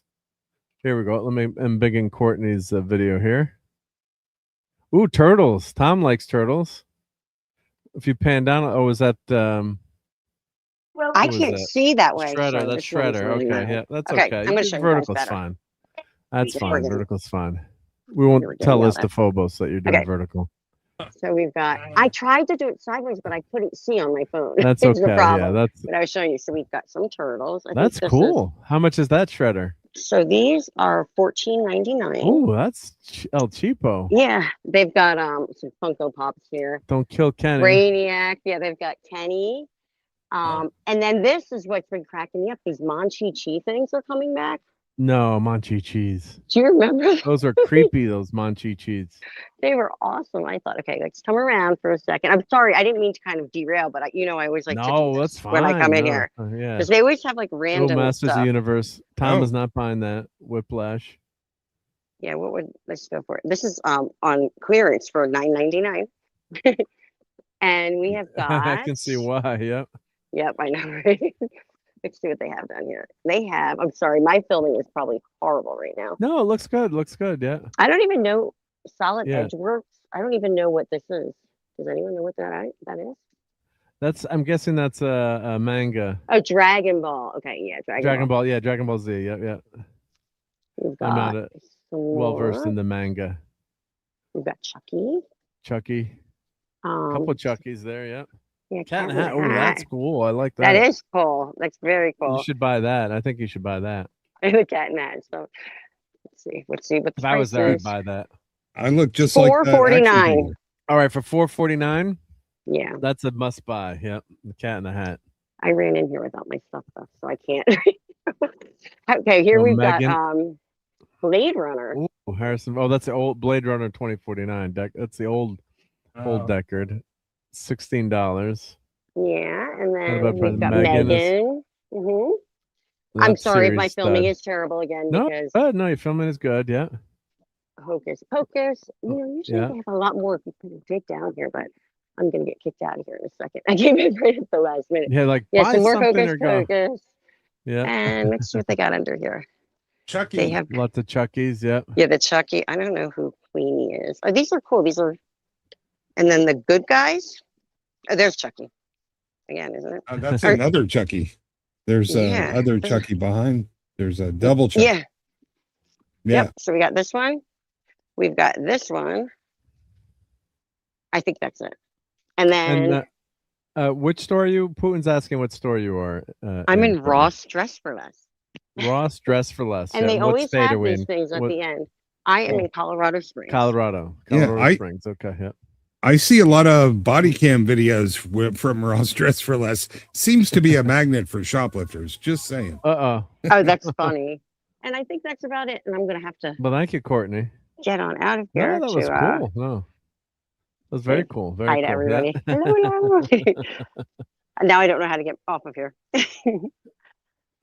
There we Okie go. dokie. There you go. Yeah. That was my So, little special my little correspondent segment. for Sunday Night Geekery. We've got Courtney in the store. Yeah. And Tetrick says, except for Mona, lots of cool stuff on the screen. Yeah. But yeah, so I think there were some emergency tours, like you said. They had the lunchbox. Let's see if let me go show some photos here. Let's go back to the IMDb's and let's do. They always have some good good photos here. So yeah, so 7 seasons. Now the last season, we'll get to that, but the last season is basically TV movies. Well, here, let's check out. Oh, they got 700 photos of emergency. Wow, we can't go through all 700, but and Nurse Julie London, famous singer, married to Bobby Troop, so she had a great singing career. What was her most famous song? I don't know if Tom had to pop out for a second, but what was Julie London's? She had one ballad that was super famous that sold like crazy. What was her most famous song? Let's say, I think Torch Singer. Stunning lady. And here, let's show her Wikipedia here. Yeah, just a gorgeous lady. Yeah. And let's see, Julie's her name. Crimea River. Yeah, Crimea River. Yeah. So that's this is Crimea River. Where's the Mark? album I have cover? to pop out and pop back in just really quickly. I'm sorry to interrupt, but my screen went weird when I tried to go sideways, and I can't see. Oh, that's okay. So I'll be right back. So stunning lady, but Crimea River. Sorry, I was away, but I couldn't tell you anyway. I have no idea who she was. No idea. I mean, vaguely remember her name when you mentioned it. Yeah. So Crimea River was the most successful song, but a lot of people credit her as a influence with her singing, and early film roles. Let's see, they read through this article before, but so I think that was her last job was Emergency, and the mid '50s is a period of transition from big band to swing to small jazz, and she was groundbreaking singer back then. Yep. So and Billie Eilish, Lana Del Rey, that's I'm trying to remember. Yeah, we're credited her as an influence on them. So well, I won't hold that against her. Yeah. Right. Yeah. What was that show he was on? The City. He was on that for like he was on that a lot. Like Randolph Mantooth. Oh, Mantooth. Yeah, he was on a bunch of soap operas, and Kevin Tighe was on had a great career as well. I don't know if he's still acting. Of course, he was in his greatest role, maybe next to Emergency, was in Roadhouse. If you remember. Yeah. He sort of transitioned into playing bad guys for a while, or sleazy guys. And he was on Lost. Yep. He was on Lost. Yep. He always plays like the rich old guy who's hiring somebody to do something bad. Yeah. And now Emergency is actually out on Blu-ray. So I do not own the Blu-ray, but here's the link to Emergency, the complete series. So check that link out. Let me pop that back in the chat again. But that was I didn't know that. So old TV shows, if they're filmed, it's very easy to convert to Blu-ray. And there's no special effect. It's the final version, so there's no. If there's no special. Yeah, no special effects like Star Trek had like SD special effects, but it's so you can buy the Blu-ray. It ain't cheap, but you can also get the regular DVD. And this show was streaming on Netflix for a while. I don't know where it's free now, but that pissed me off too because I was going through my watch, and it was just easier to watch on Netflix instead of putting the first world problems, putting in the disc in the in the machine. Jamie Farr was on Emergency. Forget what his ailment was. This is John Travolta. Got rescued there. Kind of tough to see, but if you're watching it, like shit, that's John Travolta in 1972 in Emergency before he hit it. I'm sorry, Mr. Carter. Hey Mark, I'm gonna play something and see if it shows up. Okay. Okay. Sure. Yep. Did you hear that? We got it. Yep. Okay. Thank you. See, I can't hear it. I can't get it to come back on the monitor, so I have no idea if they're playing. Is that through OBS or? It's through an inline soundboard, but is it worked? It came through. A little hot. I would put it down a few dBs. That's my. Yeah, I was concerned about that since it was popping the beat. Hear it. How is allegedly? Is that too loud or is that too loud? Yeah, I'd kick it down like 25%. Yeah. Oh, okay. So way down. Yeah, that was. Does he dance? Says Putin. Allegedly. That looks like it's about right. Yeah, maybe down a smidgen, but that could just be me. Oh, it didn't even pop in the red, but okay. Yeah, or it could be just the way I have my headphones set too. That's yeah, John Travolta in Emergency. Yeah, it wasn't too loud though. It was definitely down. Yeah. I have it down 7 decibels. Okay, so. There we go. Yeah. Gordon's alive. Yeah, there we go. Gordon's alive. And these rescues were kick-ass. I mean, I love these freaking rescues. Oh. They were just so all the rope work that these guys did. And they said in the beginning, in the earlier shows, they were doing some crazy stuff, and eventually they kind of the stars wised up to it, and Ty and Mantooth, they're like, let's the stuntmen do this, because it's always easier if you can film the actors, doing this stuff. So then later on, then they said, later seasons, like anything that's high up, we're not high up, we're on like a platform, or something, but the stunt work on these shows were really amazing. It got his head stuck in a fence. He had like a little jack and they used it to bend open the bar. For some reason I just remember that. Did Butkus was on, so they had a ton of guest stars on the show. And look at that, Nick Nolte was on as a doctor. I remember this episode. Yeah, he was kind of like a wise ass doctor. Yep. And there's the episode. I think he was he kind of got put in his place as like a young doctor. I think he screwed something up, or I can't remember the exact storyline, but but the what was fun was all the rescues. Like I think this was a guy that was trying to do like a rocket car or something, to do something crazy. Well, it was a kid. Yeah, the kid. Yeah, was trying to make a rocket to go to Mars. Yeah, or the moon. Yeah. Who was that? Let's see. Oh, yeah, and then of course they had the lady in the bubble bath, right? Yep. She got stuck. Oh yeah, this is a rescue. Yeah, she got her toe stuck in the faucet there. See, I watched the show. I remember that. So her toe was stuck in the tub, and they called the ambulance to get her toe out. And then what they did, they just rubbed soap on it. And they're like, but that was a real rescue. Yeah. So the casting call for that one, right? Yeah. But yeah, really. And what's great about these anthology shows, right? Yeah, the characters really well. This was a guy that had a heart attack in his workshop. Yep, he's got a lot of firearms in the background that wouldn't be allowed these days in LA. But yeah, so with the guest stars and if you're diverse though, they won't bother taking your firearms away. So yeah. Oh, this is a guy that tried to do his chimney.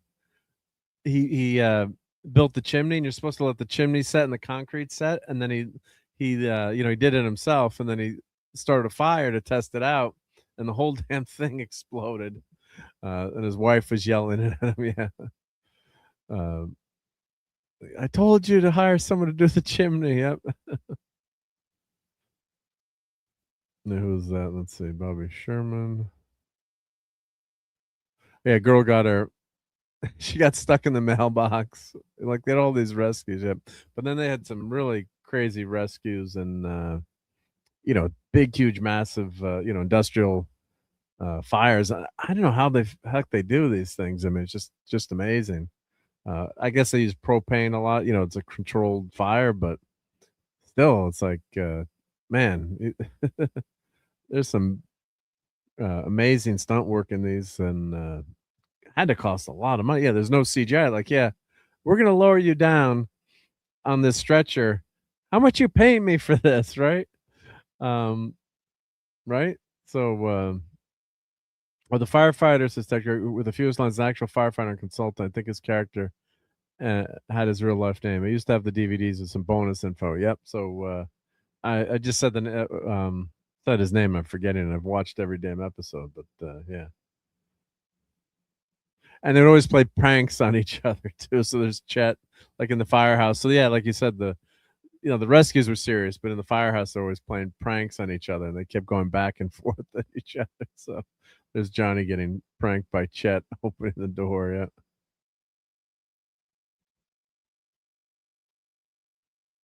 Yeah, there's another prank with Chet there. Yeah. they kept going at each other. Yeah, yeah. I don't think that was Ruth Buzzy. No. But like they didn't really show their home life at all. Or it was just basically, on the job, and this cop was always there. Vince Howard was on the job. And yeah, they didn't talk so much about, it wasn't really that much of a drama. It was what was happening that week, and once in a while they talked about family stuff, but not that often. But just a really cool time capsule. Let's see. Let's go with 700. Now, Mr. Phobos mentioned one about a kid getting stuck in a fence. For some reason, I remember one where like a kid got stuck in the rail on a steps. Was that a different show, or was that this show? Or maybe I'm getting the two squished together in my head. I can't remember.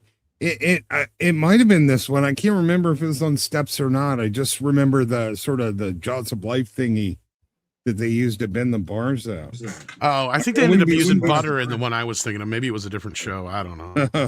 Yeah, they did use butter on this show a lot, though, for people getting stuck and stuff. Like there was a kid that was stuck in a table in one of the episodes, and they used butter to like help get the kid. Like Putin could be right. It could be a repressed memory for all I know. Yeah, is it butter or margarine? Could even been Crisco, but like the whole point was like I remember my mom going, "See, pay attention. This is why you don't do stupid shit like that." Oh, butter? Gay. Yeah. Right. Oh wait. Go back one. Go back to. Go back one. I just wanted to see if is that's not. I thought it was Jodie Foster for a second, but I guess not. Ronnie Troop, or maybe that's. Oh, that's probably Bobby Troop's daughter. Then probably got a segment on the show. Yeah, yeah. I'm trying to see if I saw some. Sure, they've got some famous people on all the guest stars, and back then it was a popular show, so you'd want to guest star in a show like this too, or if you're breaking into acting, right? You get your she was a teen. She was like on the Partridge Family, maybe the break. She was a teenager. She was very popular. Did a lot of shows. She's, she played a hippie on what's like Day Watch. Do you remember that show? I don't remember that show. No, yeah. I think there was a guy washing mirrors or something fell through it.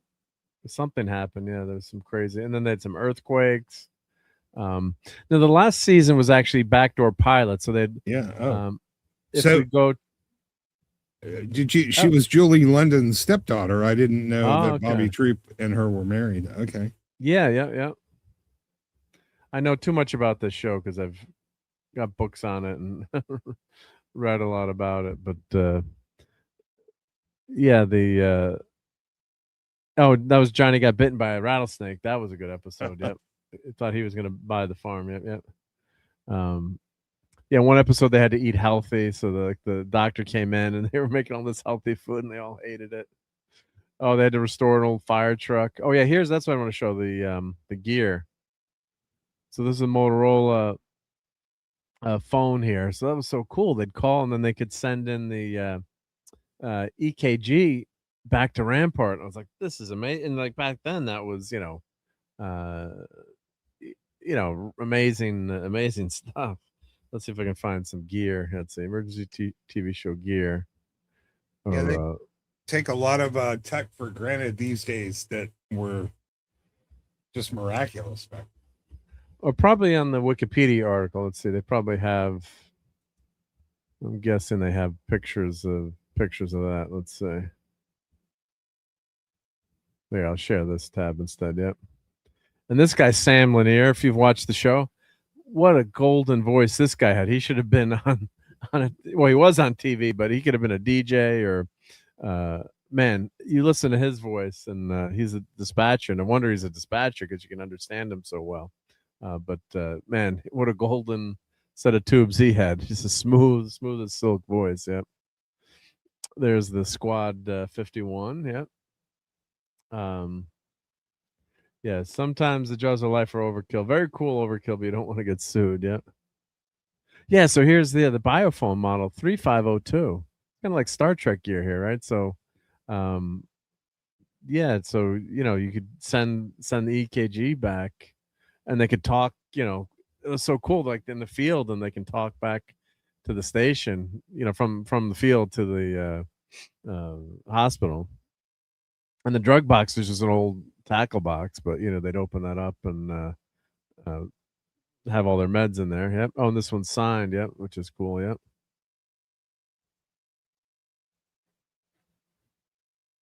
Oh, I hate it when Wikipedia does it. There we go. And there's a fire museum out there too. We can see some of the old cars. Yep. Yep. Give them ringers D5W lactose and transport as soon as possible. Yep. There's the Squad 51. Yep. That is a lot of red. A lot of red. Yeah. Yep. And there's the main cast there. Yep. And Randolph Mantooth, that was I think one of his first big acting roles, probably. Let's see if we click on his info. Yes, unfortunately, yep. Passed away at the age of 80, and oldest of 4 children. And let's see what check out his bio here.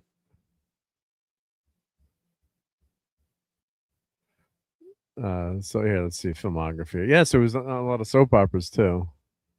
So he was on McLeod, Virginian, Alias Smith and Jones, another great show. Sarge, Marcus Welby, MD, Adam 12, yeah, because then he was on as Johnny Gage, season 5, right?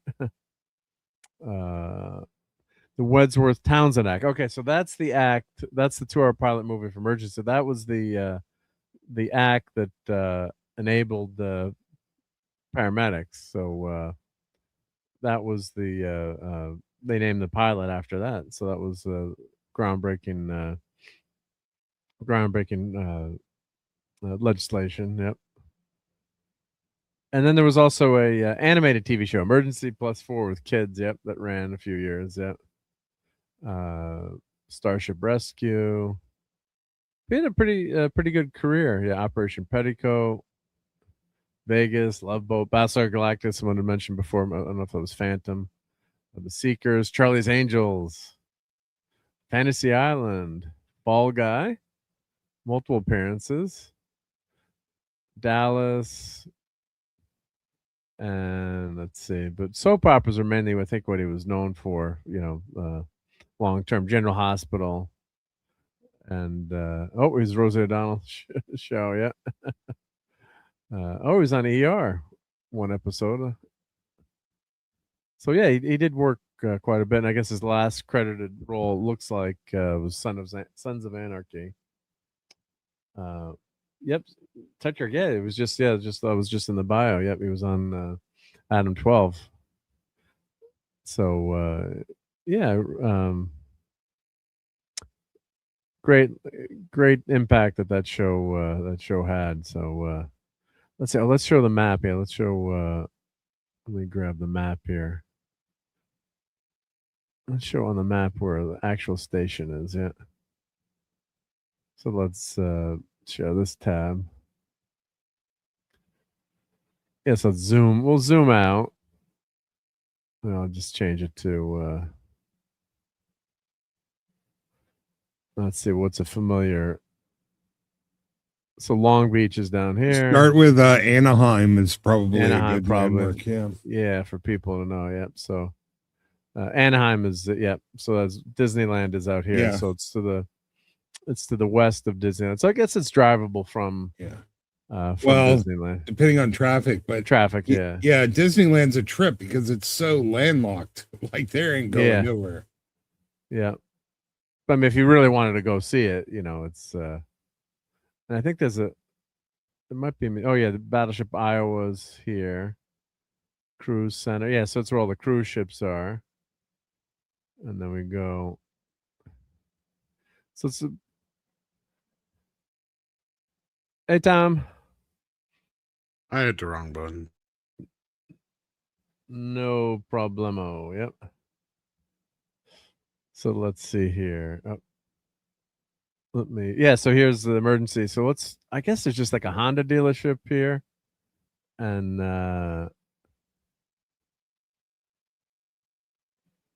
truck parks. Yeah, so it's just a nondescript let's see, can I drop myself? Here we go. There we go. So we're here, right? So you can just walk around. I guess you just park here and ask to go see the walk through, see the station. But yeah, so that's it right there with the plaque that we're talking about. Yeah. Very cool. Yeah. So oh yeah, let me grab a couple fire trucks. You guys can hold the fort for 1 second. Let me show some really cool toys that my grandfather gave me back in the 70s. Yep. I'll be right back.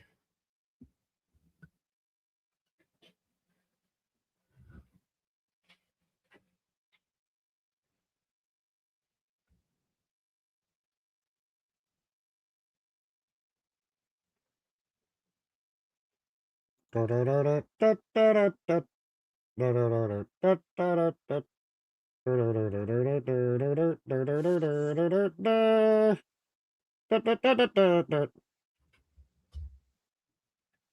right, I'm back. Sorry for the dead air, guys. Yep. There we go. But yeah, I did elevator music. Thank you. Yeah. All right, so I'm bigging myself. I don't want to get too big here, but here we go. So this corgi. So this was Simon's snorkel. You know, back when you had really cool metal toys, right? So you do your own rescues here. Yep. Check out how cool this is. Oh, this guy needs to be dusted.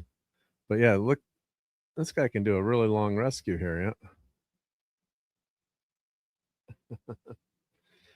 So yeah, just a lot of fun with these toys. So I think I can trouble find the picture. I found a picture of my grandfather and I on Christmas, you know, opening these up. So which is pretty wild. Wow, they really need to be dusted. And then of course, he's got the supports that come out so your truck doesn't tip over. So this is a Corgi Major toy made in Britain. Snorkel fire engine, but really high quality toys. The only thing I do have to take this apart. The axle here, it's probably okay, but it's I think it's all right. But I think the wheel, it's a little soft, but I could probably take that apart. Yeah, it's just screwed there, so I could probably take that apart and get to it. But yeah, just a lot of fun just playing with this toy, and it's still in pretty good shape. It can still get it up there, right? Boom, there we go. Let's go. Yep. So and then the other toy that I have, way there. Here, let's do that. Let's put that up a little bit so it looks cool in the background. There we go. There we go. This one is even cooler. The hook and ladder. That's the coolest stuff, right?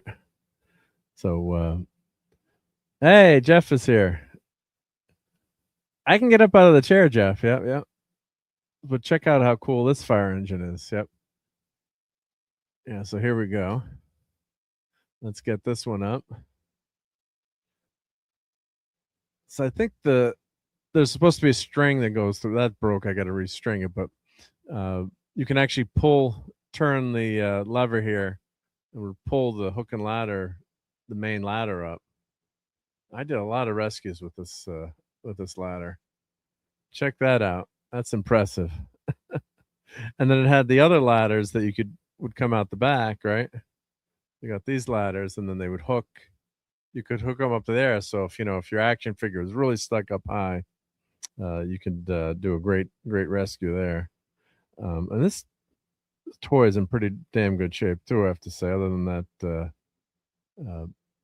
part, but yeah, does that rotate? I'm assuming this rotates around. Yep, that rotates around. And then you could the string is shot there. I got to redo that. But yeah, brass gears here. I did break the windshield though, unfortunately. But I think this pops out. Let's see. Of course, now I'm going to break it, but you hear that, kids? Mark broke the wind shield. Yeah, shield. Yeah. Mighty like the wind. Yeah, I think. Yeah, there we go. Oh, the guy in the back just popped out. Hold on. Let me rescue him. We lost a firefighter. But, yeah, there's the little. That new webcam is working good, but yeah, there's the hook and ladder dude. So yeah, I mean, I gotta color me impressed. Like I didn't lose this dude after 40 plus years, so that's pretty good. So here's the front part of the engine. American La France. You got your fireman in there. But yeah, just a lot of fun with this toy. Let's see. Let's check the bottom out here. What does it say underneath there? Nope, upside down.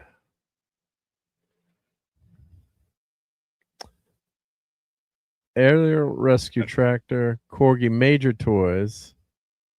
Yeah, they don't make them this well made anymore. No. Not even close. I finally got to the point where I'm starting to get some mean comments. That's kind of a new one.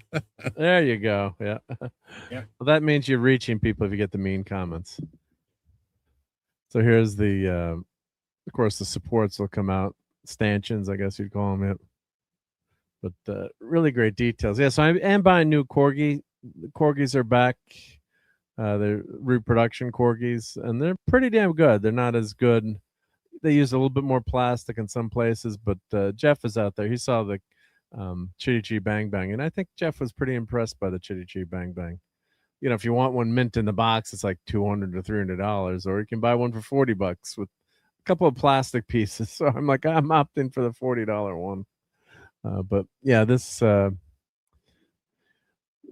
is one. Yeah, it's on my shelf in my family room there. It's one of my all-time favorite toys, so I always keep that on display. Let me see if I can find the picture of my grandfather and I. My mom, God bless her, took a lot of great pictures. So they have the James Bond Aston Martin DB5. It's only $60. Oh, let me grab that. I'll show you guys that. They have the Bat boat and trailer for $45, and the Batmobile's only $50. And it looks pretty much the same as the original Corgi one. Yep, it's the same. I shall grab it. Hold on.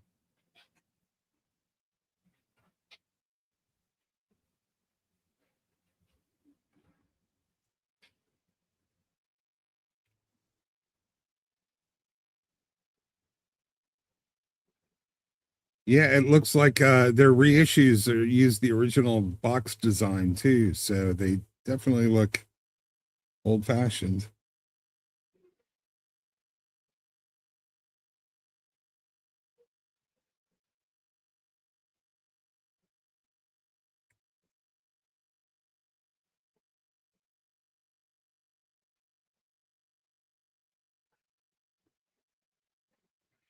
All right, I'm back.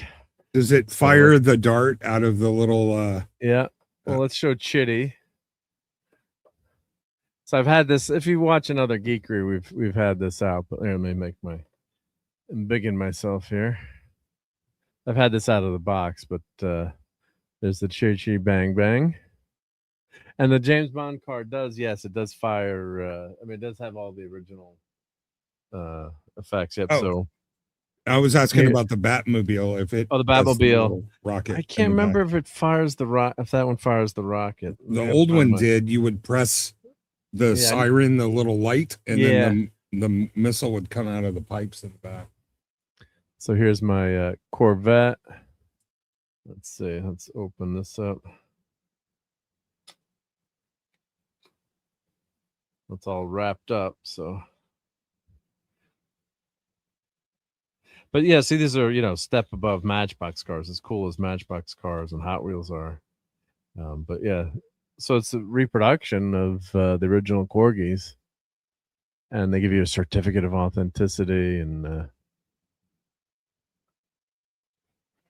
lazy bones. So I do have a really nice display case. It's actually I left behind at my mom's house. It was like one of the stores was going out of business, and they had a display case, and it was really cool. So I got purchased that. Yeah. Oh, good. Courtney's back. Hey, Courtney. I got lost. Hi. The store. Uh-oh. No, getting back to your stream. Couldn't find it. Yeah. Had to find it. Yeah. I'm on my phone, so it's always complicated. Yeah. So let me. Well, you don't sound bad for being on your phone. I tried to use my phone once, and it sounded awful. I think my headphones aren't. Well, they're not great headphones, but I have like the Beats Flex ones, so I think they work kind of well. So here's Bond's car, Goldfinger. Cool. And I'll open that one up. And of course, Ford Mustang. I'm just not going to open all these up right now, but I got to get them out on the display case. But let's open up James Bond, who's not James Blonde in this one. What kind of car is it? Like an Aston Martin or a? That's Aston Martin DB5. DB5. Yeah. Nice. I can't believe I remember that. Go me. There you go. Go Courtney. Yep. So they have the really cool box here, and exclusive. Authentic, and you fold this up. That's what's really cool about this. Oh, neat. So this is the original box as you got it back in the day. Yeah, secret instructions, and here's so you could have that on your shelf. I'll probably put it on the shelf in that box. So the scale's a little bit smaller. Yeah. Oh, Old Head has a Stretch Armstrong from 1977 still in the box. That's cool. I'm guessing it doesn't stretch so much anymore, but when you get old, yeah. Oh, in that case, I did not buy anything. I went in there. I was late. I'm going to head over to the other place, though, that has some toys. Yeah. So. He probably stretches. It's just his skin will break because it's become brittle, but he's only filled with cornstarch, so he should be fine. So there's the now this has got the bullet shield that pops out. So if you push that, the bullet shield comes up. Protects your rear window there. Why is it yellow? Bond's car was it. So the story behind that was they were rushing to get this car out. The new movie was Goldfinger, and they weren't happy with the silver color from the factory.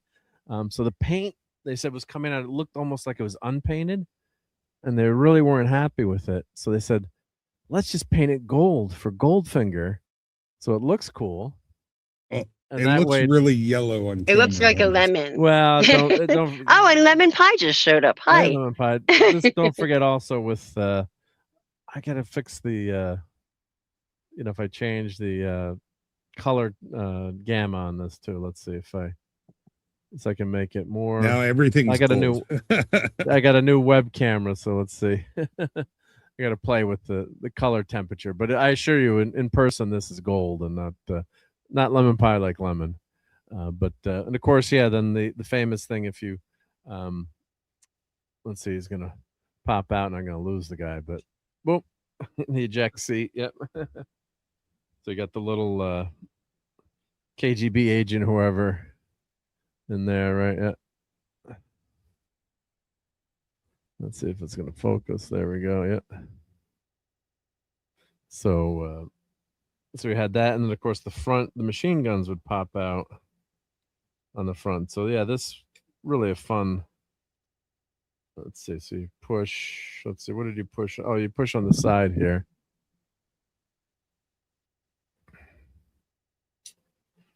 That's the machine guns. Yep.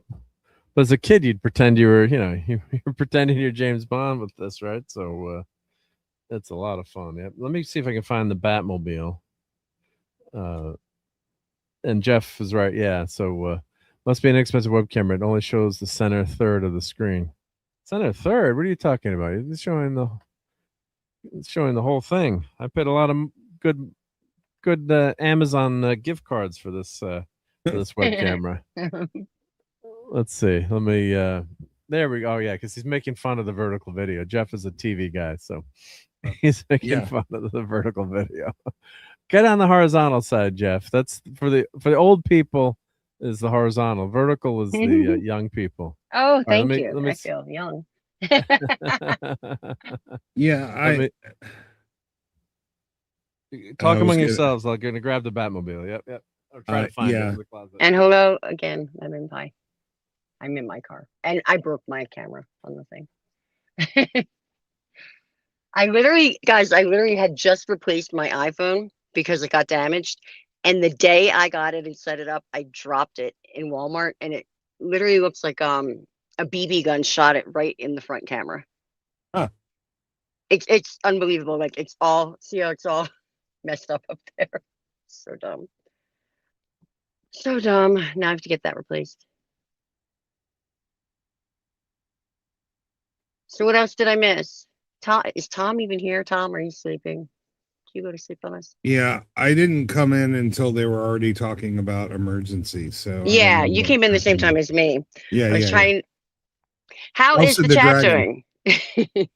Yeah, I can tell House of the Dragon wasn't good because Nerdrotic's live stream about it was significantly 2 hours shorter than it's been. So I'm guessing the episode was really bad. I didn't finish the last 10 minutes of the episode. I thought it was okay. But I mean, it was a little bit slower. This episode was a little bit slower, more filler. But here's the bat boat.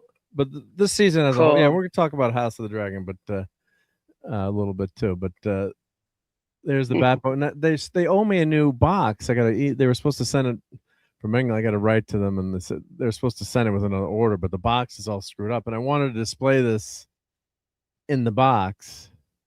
It's messed up there.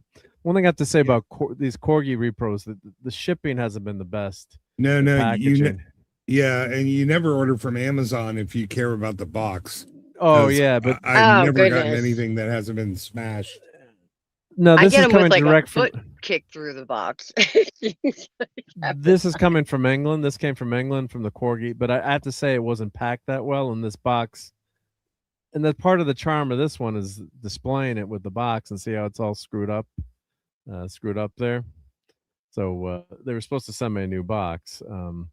But yeah, that's so. And then the cool thing about this is when they sold this originally, they had Batman and Robin in the boat and in the Batmobile, and they're like, that's not so, like, that looks kind of crazy. So the display box, they just have, you can open it up and just choose who you want to put Batman and Robin in. So they're not in both, but so that's the Batmobile together with the Batboat. And I did buy the Batboat separately. And then here's the Batmobile. So we just had the Batmobile. Yeah, rocket firing, yep. There's also a matte version you can buy of this one. But yeah, it's exactly the box, minus some of the, the new stuff that's on here. Let's open this up, take a look. It's always tough to open these boxes sometimes. You don't want to rip the damn tabs the way it. Of course, as a kid, you wouldn't care. There we go. There's a little technique there. So join the Corgi Model Club. Yep, shameless plug there for Corgi Model Club. I'll put the link in. If you just Google Corgi Model Club. And Jeff said, what did you miss? Well, first the Earth cooled, and then the dinosaurs came, but they were too big. Oh, we lost. Did I lose Batman? Who fell out? Oh, it was Robin. Yep. Oh, and hi, Claude. Hail to Claude. Yep.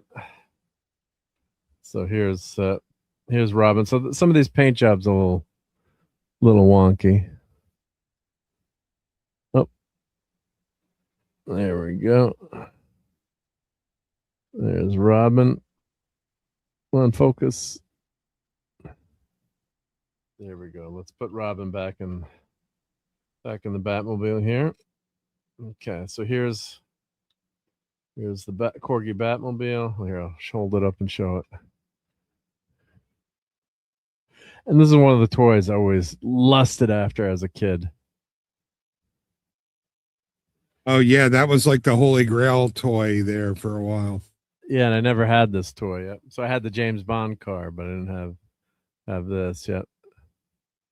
So and I guess this is the exact packaging here with all the text on there. So let's carefully take that out. Now I'm not gonna open this all the way up. I'll have to do a separate unboxing video, but there's the instructions, and you open this up and there's a sticker and some cool stuff. Really nice packaging. So instructions inside, so you open that up, and if you go to the website they'll show that. But yeah, just of course the great design Ford Futura show car, the Barris car. Yep. And I think the first version was matte. Let's see, a matte version. Let's see. I think does this one do the tire? Oh, that's the rocket launcher in there. The rockets are inside the box. Yeah. The wheel is what cocks the little spring for the rockets. Yeah, and then it pops it. Yeah, so then you can do that. Batteries to power. Turbines to speed. And that's the cutter in the front there. Hey, my camera is not focusing like it. There we go. Yeah, there's the cutter in the front. I got to read the instructions, but I think you push that button on the top there, and then that pops out the rope cutter, right? Let's see if we go sideways like that. Yeah. So I'll show that on the screen. Yeah. That thing.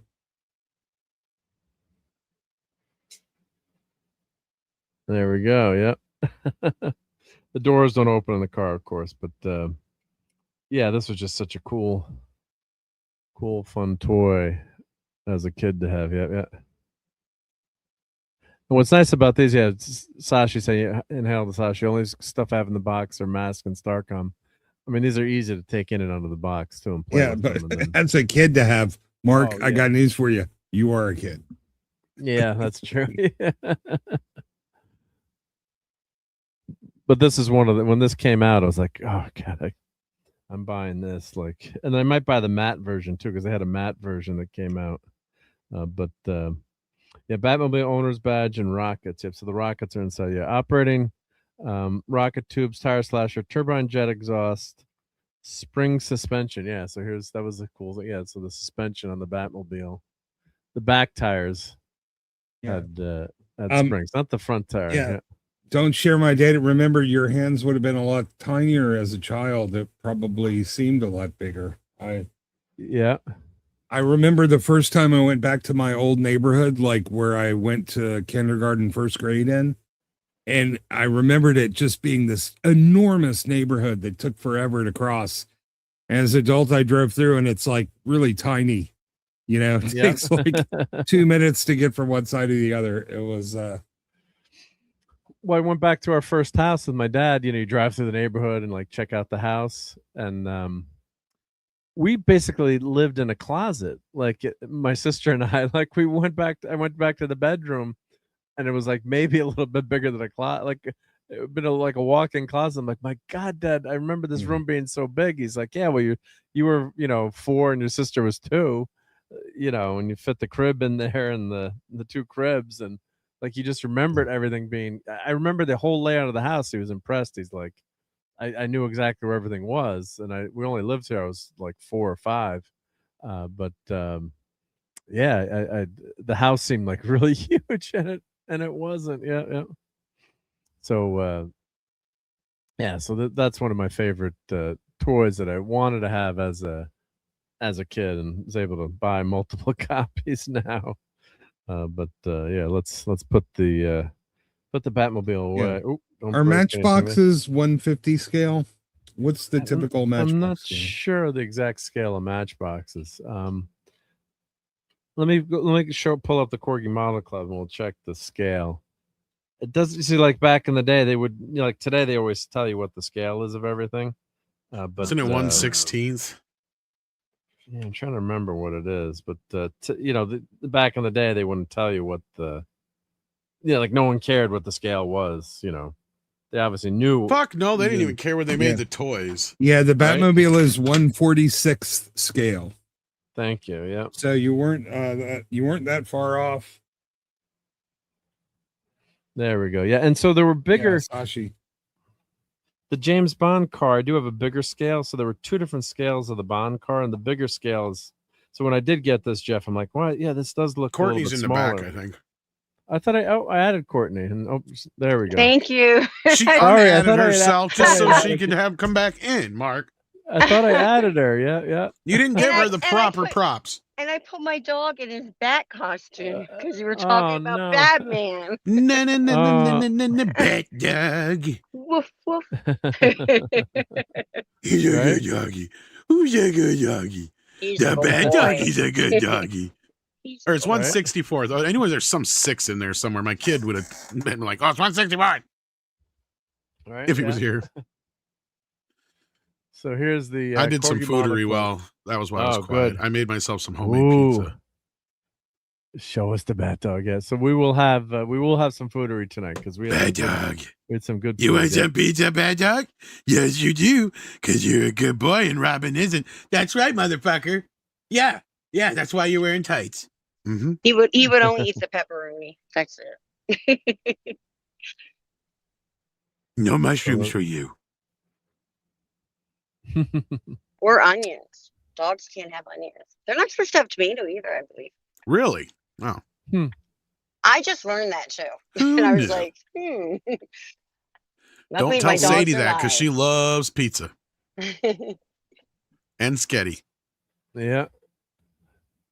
So you can join our Corgi Model Club. Save $20 on your first Corgi plus free gifts worth $20. So there's the Batmobile. Yeah. Gloss Black Edition in stock, available right away. Order while you can. That's You a never know beaut. we're going to sell out. That is beautiful, Bat Tom, right? That's your car. That's a right? beaut Yeah. right there. That's a classic.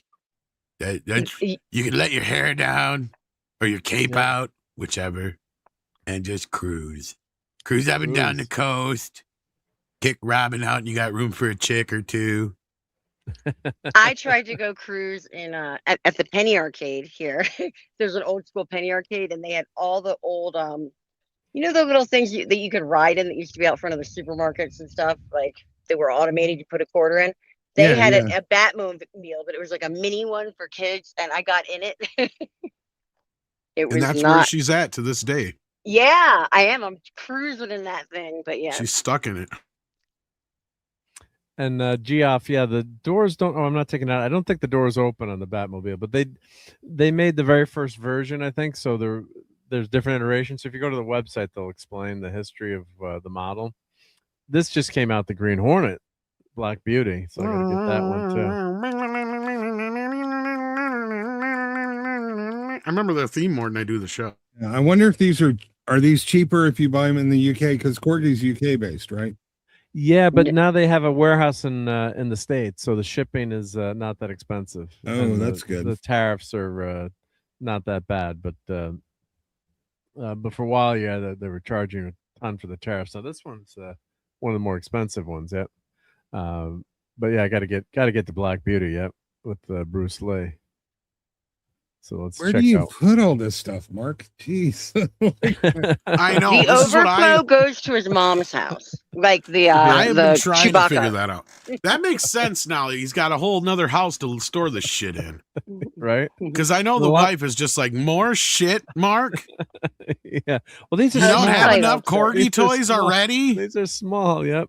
And some of them are unfortunately still in the box. They're but only like I- small if you have one. She's like, Yeah.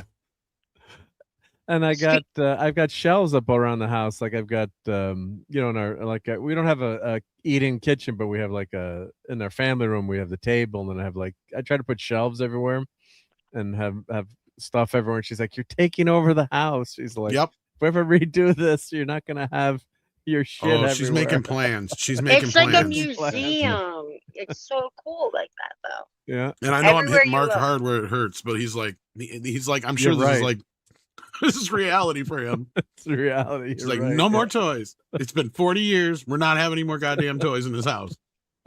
None. Yeah. For a while, I was like, oh, there's an action figure moratorium. Like, you can have one room. Any new action figures. Yeah, Mark, you can have one room, and that's it. And if any You more, should just have a museum, a little museum. People would go to that. Like, see, Mark and I build need to shed start a something toy inside. / media store is what we need to do. That'd be We awesome. live so yeah. far apart from each other. That's the problem. Unfortunately, yeah, because I do have a Yeah. building need that I more could of that has an empty floor. We could do that. Yeah, We could totally. I got not much Media. holding me down here. I could move. you could move. Yeah, Is weed legal there? yes. I'm there, It is dude. in Connecticut. Sorry, it is now. But yeah, We like were the old first- Courtney, come work for yeah, us. She's already electronic- there. She's like, Yeah. No, Listen, I'm in Colorado. We were the who's the coming? first. Oh, you got the good shit. Yeah. Yeah, you're the. Yeah. Listen, I'm I in live one of in the few Colorado. states where it's not legal, but everybody smoke. You can't walk outside Same without. here. Same here. Everybody Wisconsin. smokes Yeah. it. Colorado just smells like it because there's the grow rooms and Rocky Mountain everywhere. High. It's craziness. And they have like what do they call it? Psychedelic churches now and stuff. All this stuff is legal. It's really crazy. I got to come out there. I know. Yeah. I was Yeah. like, that's the kind of church I'd enjoy. Yeah. I'm just not sure that it's been very helpful to society as a whole to have Meh. everybody smoking weed all the time. You know what? I don't. Is it any different than alcohol, really, at the end of the day? It's I think it's easier, though. healthier. It's healthier. I think it's than better alcohol. than alcohol. And the fact is that alcohol consumption has gone way down. Yep. Like bars are empty, booze sales are pretty, And a lot of stoners don't drive. They're afraid to drive. Yeah. That's true. Like, how's my Yeah. driving, man? I think we're parked, man. Like, and that douchebag Ryan Reynolds gin company is about to go out of business. So allegedly. Yeah. But here's some I of the like that alcohol Allegedly. sales are going down because people don't realize the dangers of alcohol. And that's speaking from someone who hasn't had Oh. drink in over 9 years now. So Oh, I'm 26 years sober. I realize Oh, the good for dangers. So. yep. I'm over 9 now. So Oh, you're about to hit the Big Ten then. What I month's your know. birthday in? my birthday's in for that it's March 31st. March. Okay. Yeah, my dog's birthday is the 30th, and I'm the 31st. Well, or something like you know, that. you need 12 years to get the clock. Yeah, because the chips are Roman numerals, so they make these clocks, and with the holes just big enough to put your sobriety chip in, and you go from 1 to 12. I only then- have the 1, 3, and 5, something like that. I don't have a lot of them. I lost them over the years. it's pretty easy to tell if somebody's driving under the influence of weed. First of all, you Yeah. just go, Yeah. "Are you smoking, sir?" Like, Well, yeah, man, you No. want some, bro? yeah. And they're all the- slow. Asking for person's- Grey Poupon. Just kidding. Yeah, they're always the last one to know. Like everybody else knows, but the guy who's actually messed up Exactly. doesn't know. And like, I mean, I'm not saying that you couldn't cause an accident, but like, I love that scene in Cheech and Chong. No, It's like, yeah, I think we're no. parked, man. Yeah, I said for society, but in terms of like accidents and violence and everything, no, man, like alcohol is way worse than weed. Like, Can I Yeah. see your license and registration, sir? Ain't it on the back there, it's man? like I'm on the couch playing Xbox. What do you need to see my license for? No, your Because driver's license, sir. I don't know anybody who drives when they're stoned. I really don't. Not really. That's what I'm saying. Like, I mean, Yeah. that's usually the only time a stoner will Well, drive is when he's out.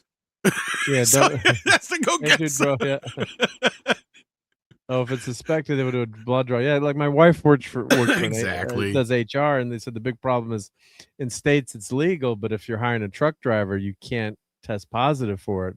Right. Because What, it's what do you mean illegal they don't? nationally. They hire truck drivers that don't even have CDLs that can't Well, speak English. It can't this be is that for, freaking this is hard. for a private also, company where they guys, care about it. Where they If they you live hire. in Colorado, they do delivery. The pot stores.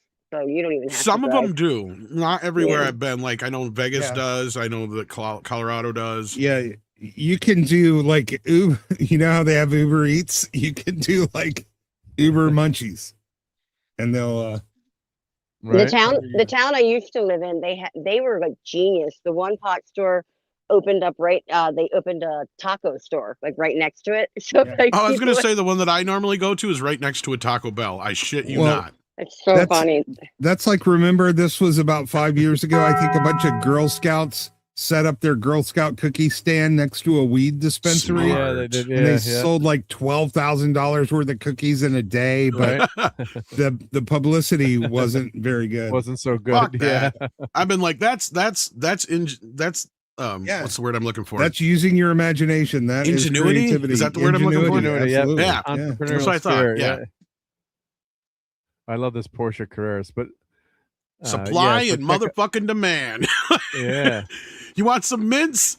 Dude, you got some mints? I got some mints. I even got some oatmeal peanut butters right here. That's my jam. So here's fucking bunch of guys just sitting there eating cookies.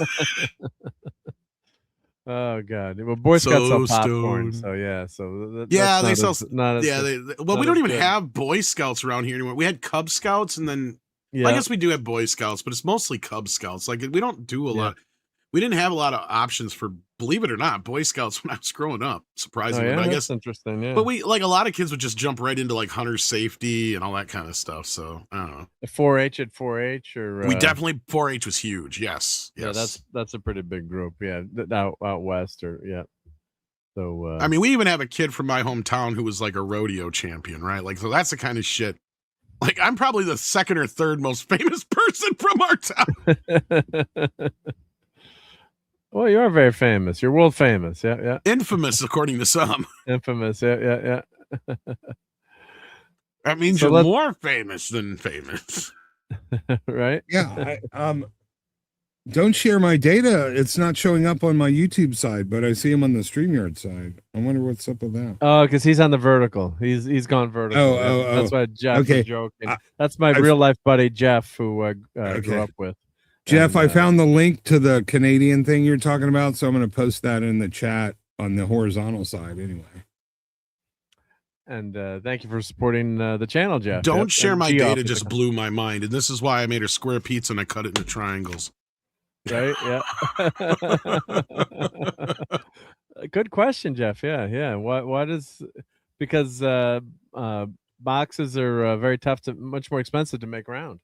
Well, I think also, there's that. The other aspect is, I mean, just when they were made, like the round circle was just because of the rolling of the dough.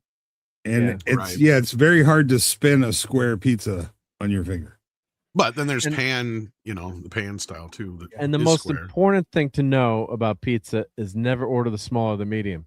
You get effed over when you order because of the area, how you calculate the area of a circle, right? So you're really you're really getting screwed over. Yeah. Have you ever, and you're in a dorm room with a bunch of engineers, ordered pizza when we're all figuring out the service area? It's like like the small, you get screwed over. 13 pi r squared versus 2 times 13 times pi r squared. Yeah.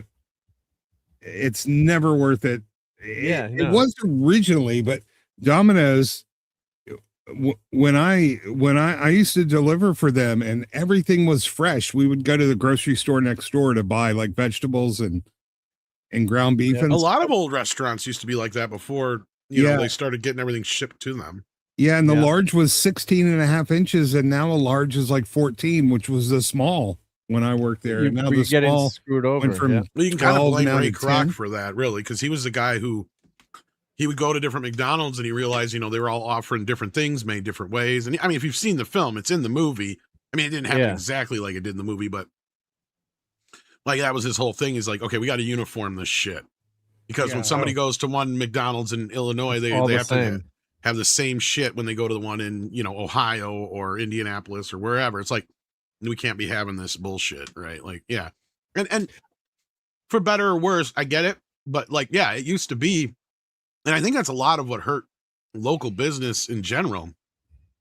Because you could open up a restaurant like a chain restaurant, but like you just said, you'd get all your ingredients from local. Like I remember long enough ago working at Taco Bell, and we still got our lettuce and tomatoes from local dealers.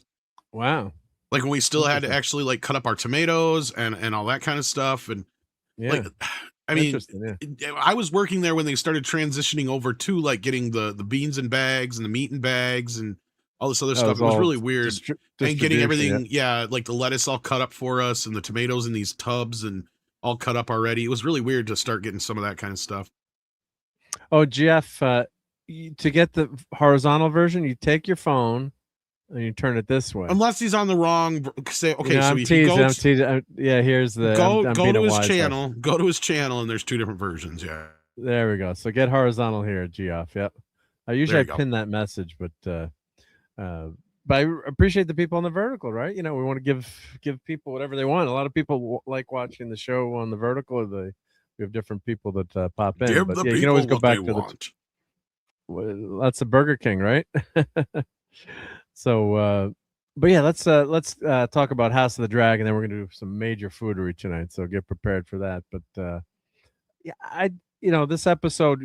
So basically, we'll do minor spoilers, or if you're watching the show, especially, you maybe didn't have a chance to watch this latest show, but Rhaenyra takes over King's Landing, or as they call it, Queen's Landing, and episode 4 tonight. So basically, she's finding out how tough it is to be in charge and to be a ruler.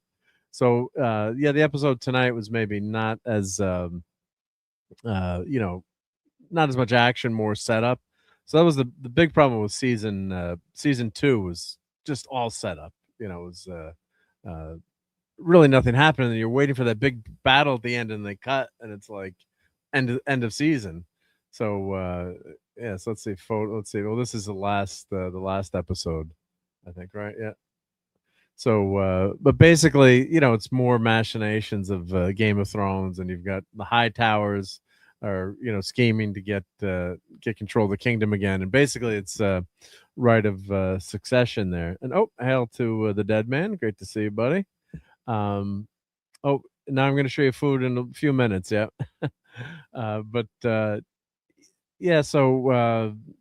it's more the same, but it's in terms of Game of Thrones, it's who's in charge, who's who's going to take over, and all the political machinations and the acting and of these characters is really well done. And so this is the High Towers want to take back the throne. So Rhaenyra was a female who the father said, I'm breaking with tradition. As a woman, you're the firstborn, you're the firstborn. I want you to take over as queen. And the father marries one of her childhood friends and has kids and has a male heir, and he's got the king Viserys has the recites the famous song of Fire and Ice and about the prophecy, and his wife misreads it and says that on his deathbed that his son really should be the heir. So there's this whole fight between who's going to be the heir to the kingdom. And of course you had Supergirl. Millie Alcock was in the first season played the queen, and then they do a jump forward and they switch actors, but that's where Millie was famous for. So does that mean I would have been queen back then if I'm the oldest, the firstborn female? Well, it depends on what if there was a male born before No, no. If I'm the oldest child of 9, I would have been the queen. And it also depends on I was going to say it also depends on tradition. Yeah, even if you are the firstborn, it doesn't matter if you're not. A younger brother would be king before you would be queen. It just depends, but in most cases, yes. Yeah, so episode 4. But in the off chance that it wasn't that way, and it was you would be very you would have suitors from all over trying to come to take your hand. Oh yeah, that'd be like, I want a kingdom. Shit, yeah. Yeah, so episode 4 was written by David Hancock, which is a step above Sarah Hess, who wrote last week's awful episode. So I've been enjoying this season. So you're a lot more You enjoyed The Mandalorian. You're a lot more forgiving than I am. Oh, ouch, sorry. ouch, yeah. I did enjoy it. Yeah, I stand by that. Yeah. You just are, honestly, man. But some of us just can't handle all these logical, idiotic things that don't make sense. It hurts my brain, man. Yeah, well, I did, and we won't get into that, but I did enjoy it. Just watch my review, but I wasn't like the greatest thing ever, no, but I did have fun in the movie theater. So, but it was basically watching the TV show. But these last 2 episodes have been more set up. But I do like the political machinations and all the stuff that's going on, between these characters, and that's at the heart of Game of Thrones. That's you've got the cool combat, but that you've got to have the good acting, and you've got to care about the characters. So her half brother in this show, is the king, and he's been, is the king, and his dragon gets killed and lands on him, and he gets half melted to death, and he's got his own side quest to kind of get back to the throne, and he's trying to he's hiding basically that she's pronounced it's her half brother, pronounced him dead. And it's her best friend who's the mom, or was her best friend is the mom, and then this is her uncle that she's married to now. So yeah, there's a lot of.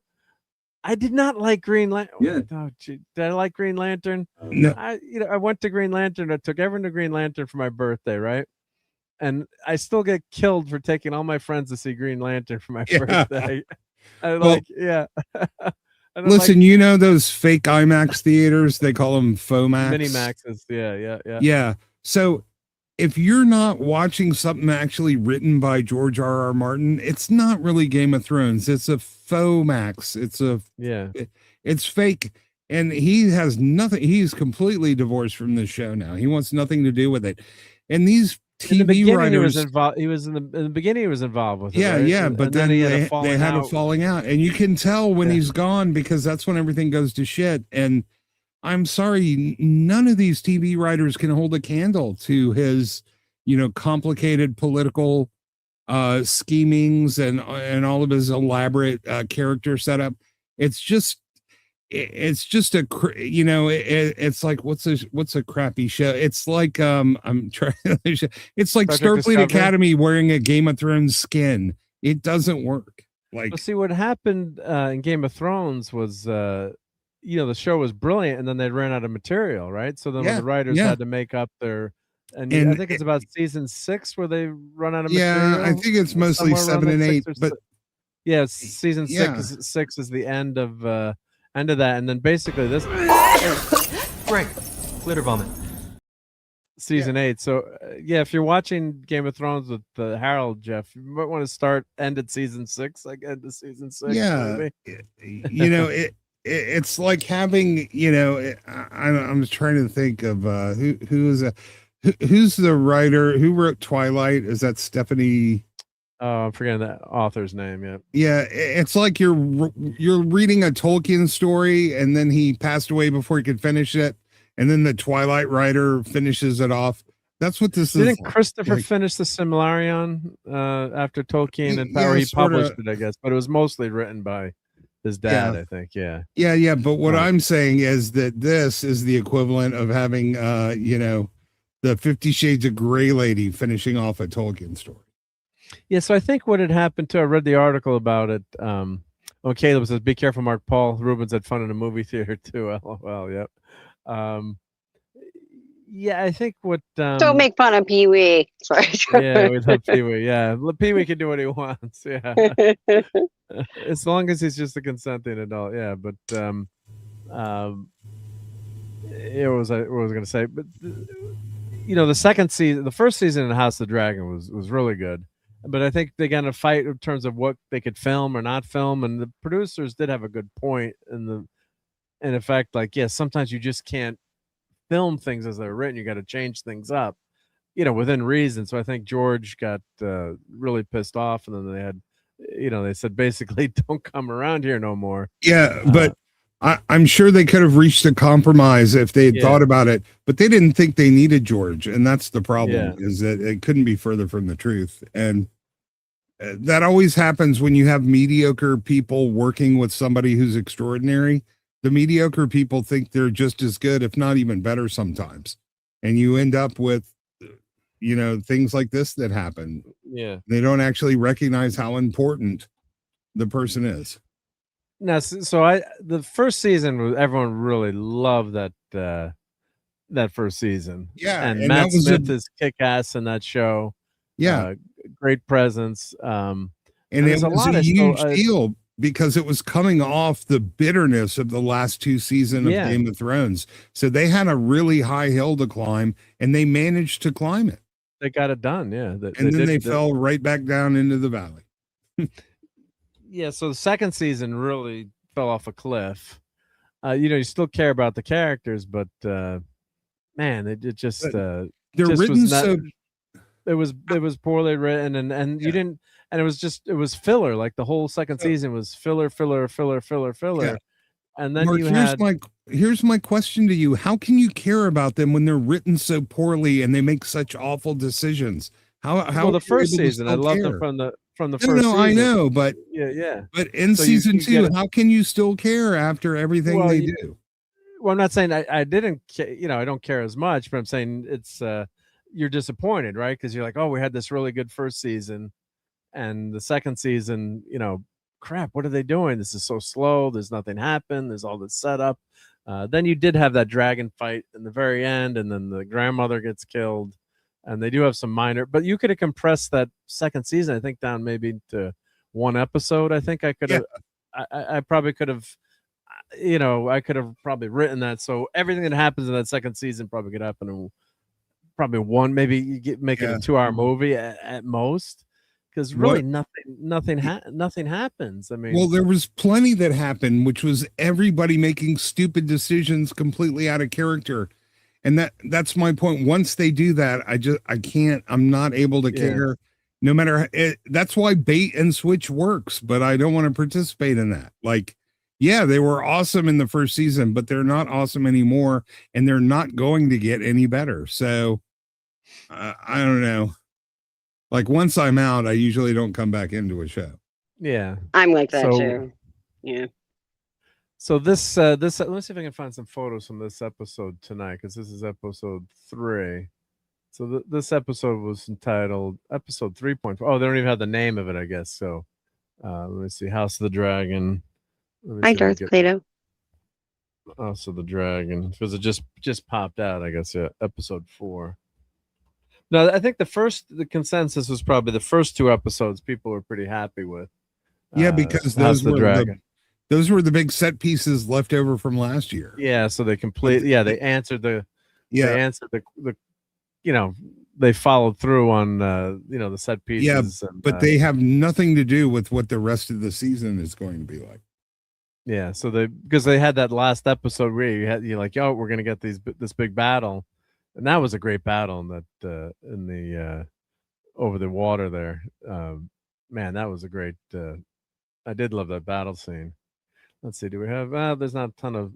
Let's see. Season 3. I'm trying to see if we have any. I guess the episode just dropped, so there's nothing. Let's see. Season 3, episode 4. Episode 4. So the big plot switch here that they did, the high tower, the high tower, they say, give us, he's raising one of the Targaryens as his own son, like hand him over as part of the truce. So, like, you have to hand him over, but no one knows what people look like. There was no interweb back then or pictures. So Rhaenyra, thinks she's got some leverage there. She's got the heir, one of the potential heirs to the throne, and when the mom, her friend, asked to see her, Alicent, she's like, that's not my son. So this is Alicent here. Maybe this is an article here. Yeah. House of the Dragon 3 grinds to a halt after a hat trick of stellar episodes. So here we go here. So House of Dragon's been absolutely on fire with. Let me share this tab instead. Yep. With let's put everyone on the left here. Oh, did I lose that one? Let's see here. Oh, Oh, wrong way to go. Here, there we go. I was trying to make the article bigger, but there we go. So, spoiler recap. Yep, was on fire with season 3, not just because it's dominating HBO streaming charts. It's thus far proven skeptics wrong after a long wait between seasons. The season be traced back to 3 truly sensational episodes that hit the fantasy series open with its return, right? So they're setting up Ormond Hightower as the big villain. Let me zoom in on that. Yep. So so I guess that following the siege on Harrenhal, where he killed Sir Simon Strong. They kill everyone off. Yep. Aemond and his dragon Vhagar are missing. I like the actor Ewan Mitchell. Yeah, he's really good in that role. So let's see. We'll get down to the review here. Yep. So they find out that it's his daughter who had the sheep stealer dragon and helped lead to the death of the queen's son. You know, she was trying to help. Let's just skip to the review. Yep. Let's see. Oh, they don't. It said a ground to a halt, but they don't really give a review here. That was a false headline. There's really no review on there, right? Yeah. Well, that was pretty bad. Come on, who wrote that? Was it AI that wrote that?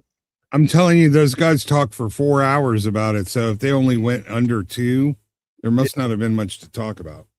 Yep. And hail to Daniel Barry. Yep. And Darth Plato's got a lot of comments in here. Let's catch up with that. Yep. Oh, and here's Six's channel. Yep. And the writers changed the antagonist to real-world critique on systemic institutions, sexism, classism, oppression of the poor. The characters have been reduced to archetypes. It robs the characters of volition. They're just still types illustrate institutional injustice. There's no real politic, and Rhaenyra and Daemon are agents of prophecy.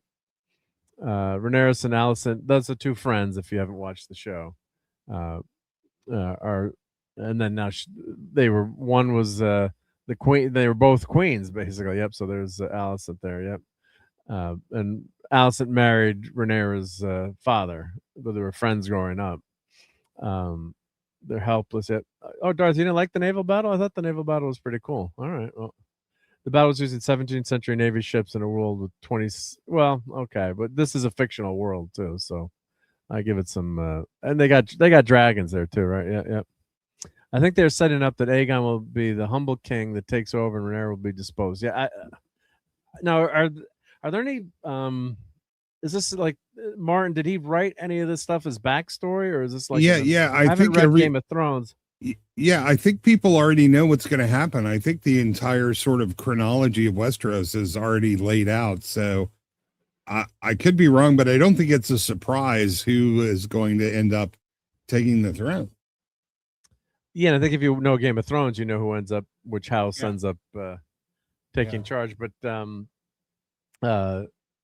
so did he write? I mean, these aren't books per se, but were these like Tolkien did all his background, and he had like all his notes and the Silmarillion. They are books, but they're not stories. They're written like a history book rather than a dramatic novel. Yeah, so it's not. It's kind of like a bibliography. It's like Ezekiel begot Abraham, who begot Mauritius, who begot I can't think of a biblical name. You know what I'm saying? It's not like a Song of Ice and Fire or anything. Yeah. All right. Yeah, so this episode was just more set up, and nothing big really happened. I did like the scene with the son and the dragon. Like he goes back and he's trying to. It's like you're not dead, Firestalker. And he's then you're waiting for like that dragon's eye to open for 1 second, but that didn't happen. I'm trying to see if we got. Here's a IGN review. Let's see. Or here's a 7. Episode. They gave it a 7. Let's see. Let me share this tab. I don't want to sign into Google.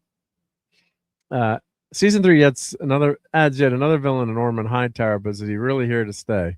And of course, he's got a scene where he drops his drawers, and and of course they don't show it.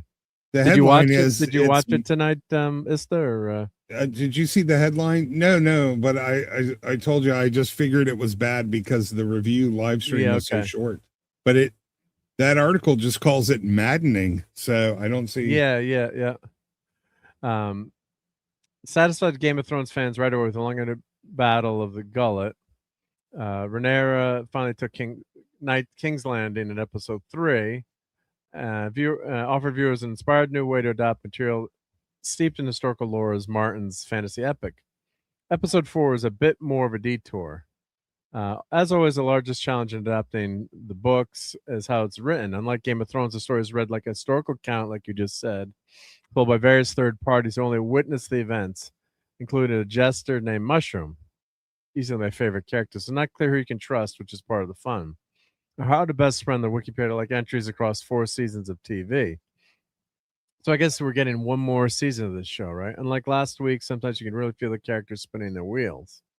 The season's newest character, Ormond Hightower, requires a lot of attention if he's to become our villain of the season. Is he like Hightower? He's a Hightower. Yeah, it doesn't help you that his exact temperatures are left out of Fire and Blood's original telling.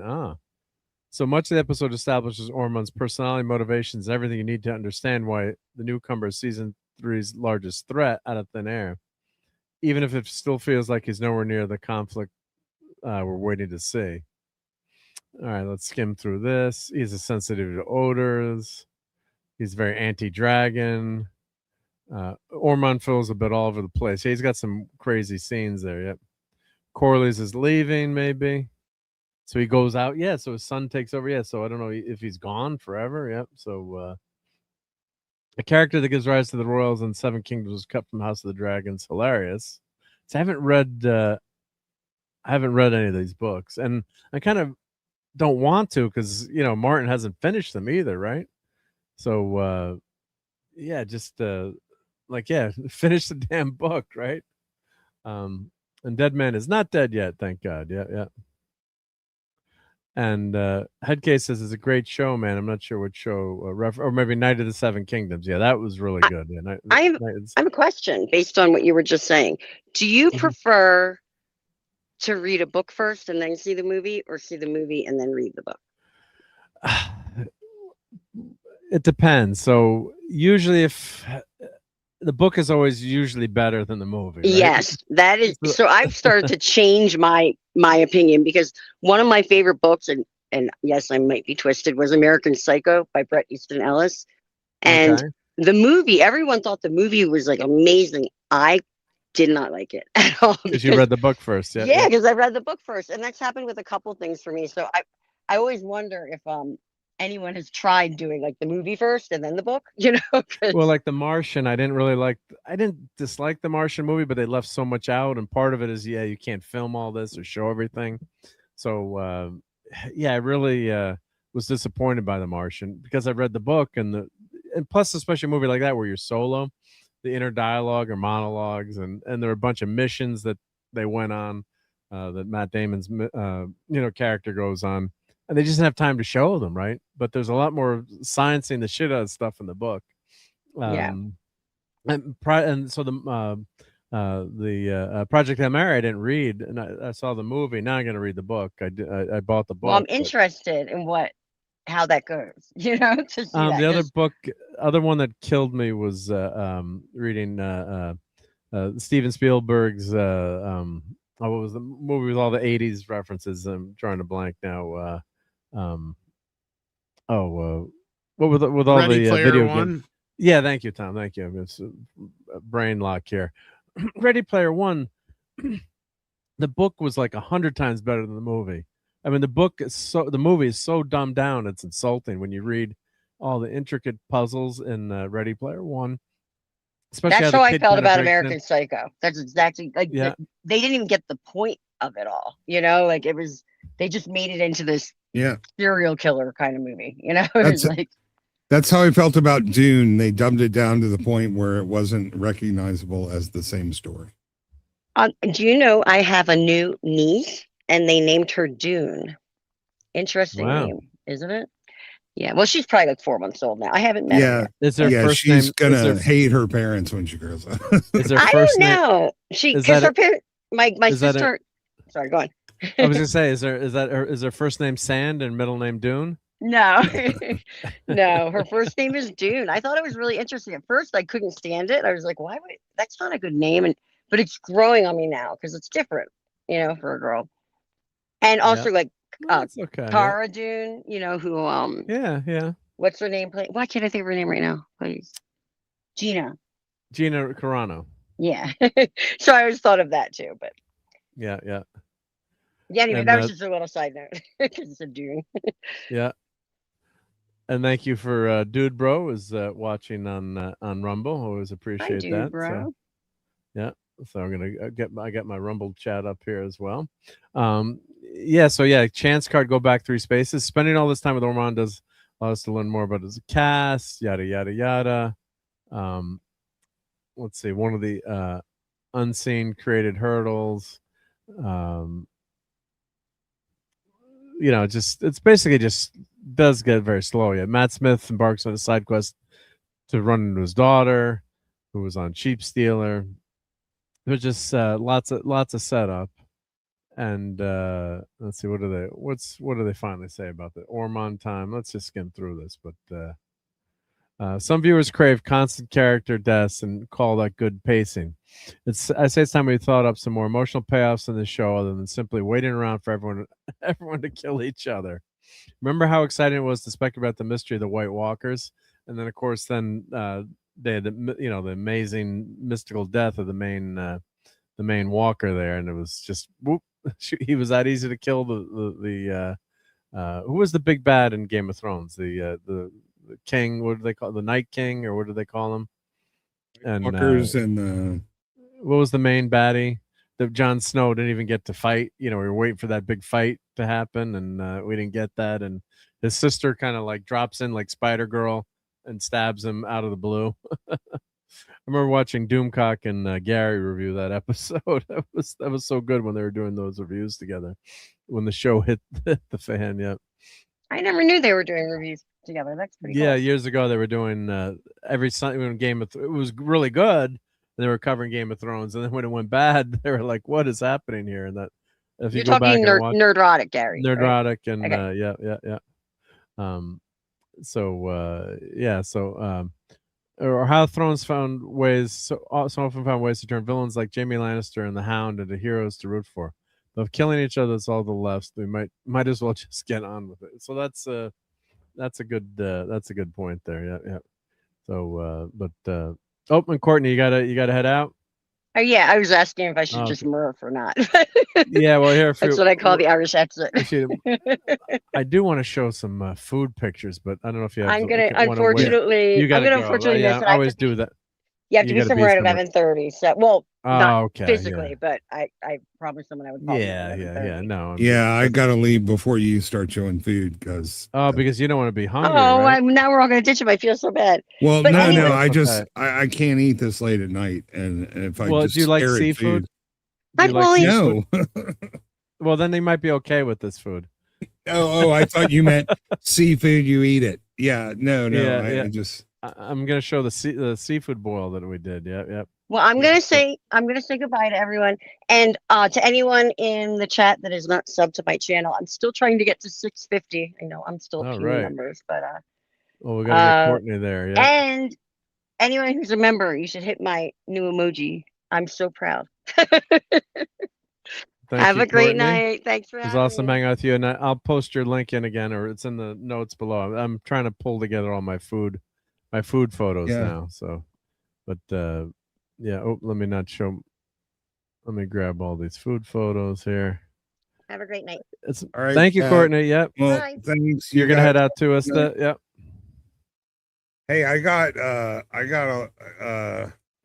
don't know. I'm still kind of sleepy. It definitely That's all right. No, if you show me food, I'm gonna walk into the kitchen into the ice box and grab.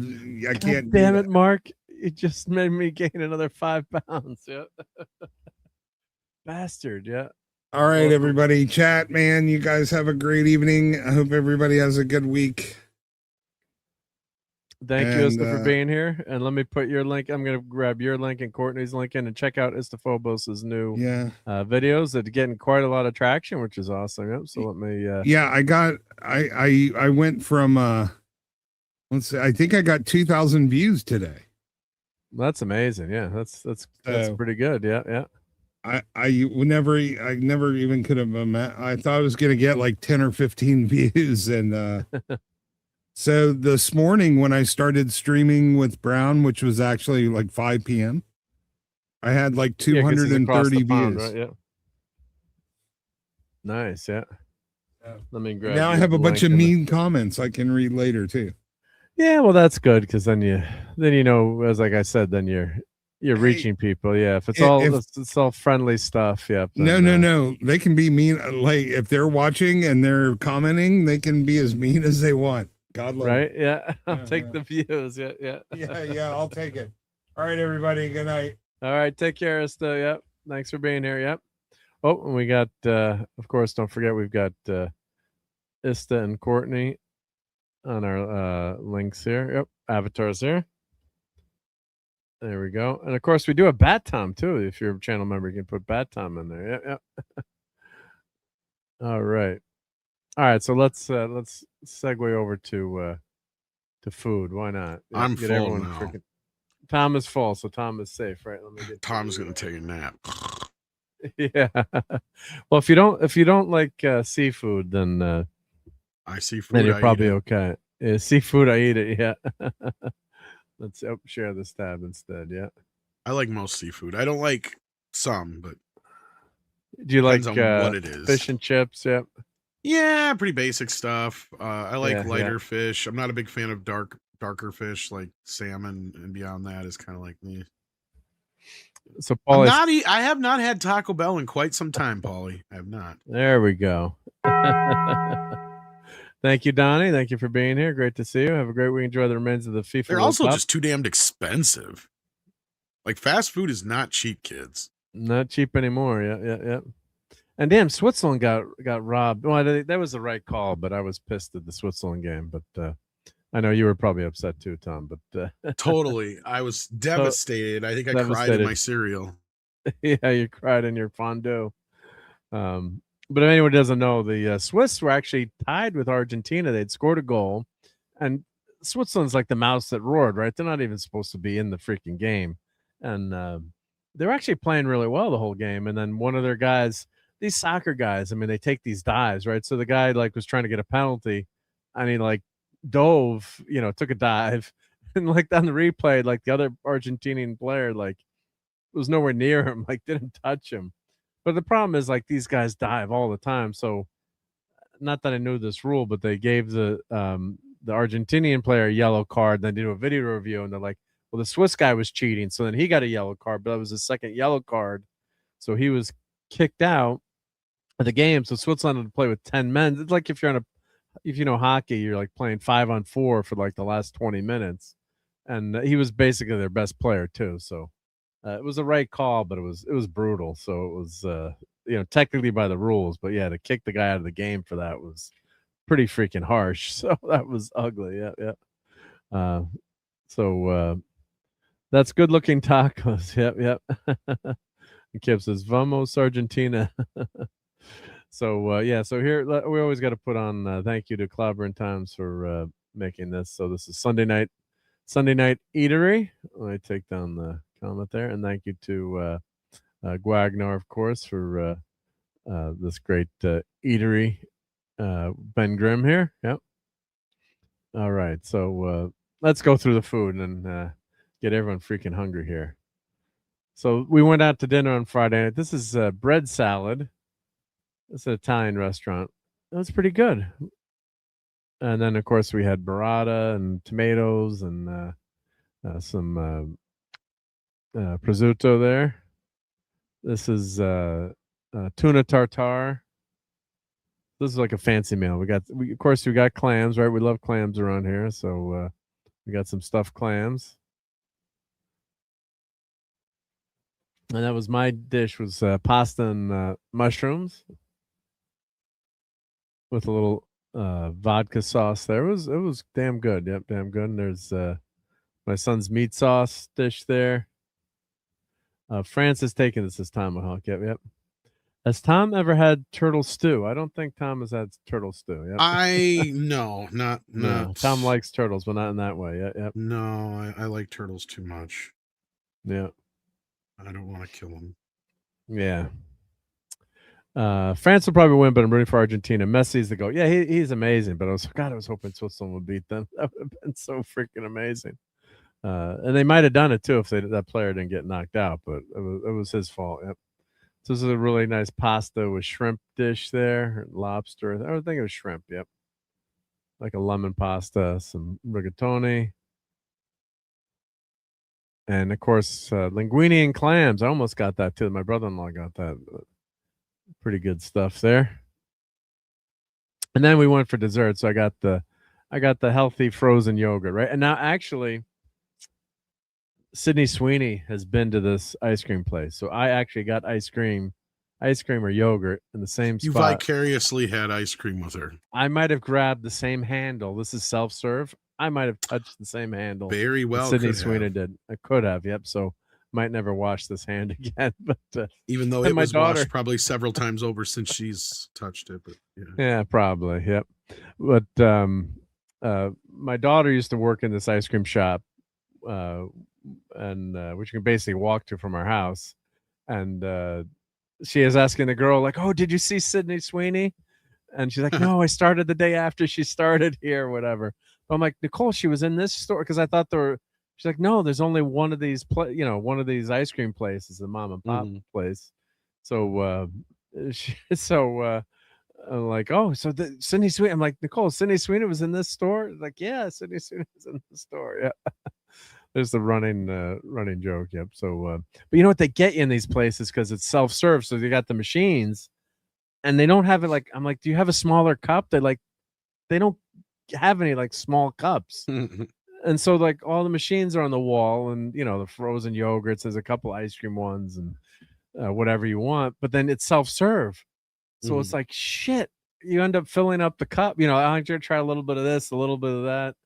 And boom, boom, boom. And then they weigh the freaking cup at the end and charge you by the pound or the ounce or whatever there.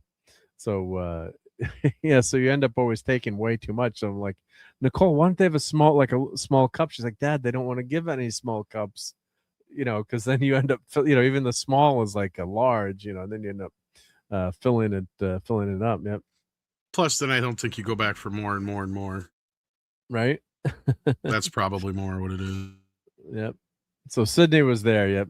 Head case. Yeah. Sydney Sweeney was in this ice cream shop. Yep. Yep. So this is all the stuff for the. Then my daughter wanted to do a seafood boil, so she's going abroad for a semester. So she's like, "I want to do like a seafood boil." Like, I don't know why that got in her head, but she wanted to do it. So then we're like, "Okay, fine, let's do it." Yep. So we got some crawfish and snow crabs, and yep. And I got to turn this into a video, but it was a lot. It was actually, it's not that tough to make. It's pretty easy to make a seafood boil like this. So you just cut up your ingredients ahead of time. I got some slap your mama. If I had to guess, it's probably her favorite thing that you make, probably, and she knows she's not going to be around for a bit. So yeah. Yep. And she said this was the best meal ever, Dad. So she was really happy with it. Yeah. There you go. That answers your question right there. Right. Yeah. So now you know what to make when she's on her way back. Right. She'll have that. Yeah. Because she can't get that abroad. Yep. Yep. So I sent some pictures to Steve Mitchum. So Steve wasn't here tonight, but he was impressed. Yeah. And that's kind of genius. I guess talking about the small cups, maybe, or the large cups. Yep. Tom hasn't had Taco Bell in a while. Oh, come on. And it's all in his plumbing thanks him. Oh, pick on the Taco Bell guys. Yep. So yeah, so you put this in a big pot. You got your burner going here, and this is a really nice huge stock pot, and it's got a strainer in it, which is perfect for doing this boil here. So you just throw. Well, you got to put it in order. So you should put the corn in, and then your potatoes. You should go in order. And the last thing you should throw in is the shrimp, and you turn the water off, and you just let it sit for like 8 minutes to cook the shrimp. So you don't want to overcook your shrimps there. Yep. So garlic is cut up, some chili peppers, some lemon. You throw the lemon in, squeeze the lemon, throw it in there, and all the the garlic and the basil and the thyme, onions, and then you bring that to a boil. And yep, there we go. So I got to clip this into a video, but just like making moonshine, yeah. Yeah, so you've got that strainer pot, so it makes it really easy to then you just pull it out in the end when you're done, yeah.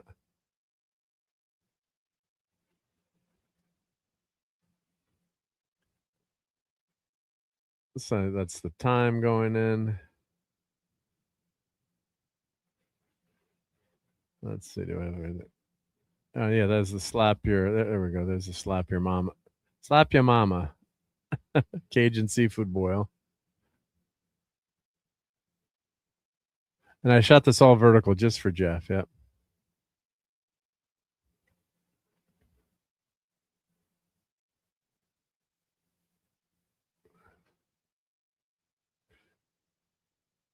That's my brother-in-law, and I was helping. Yep.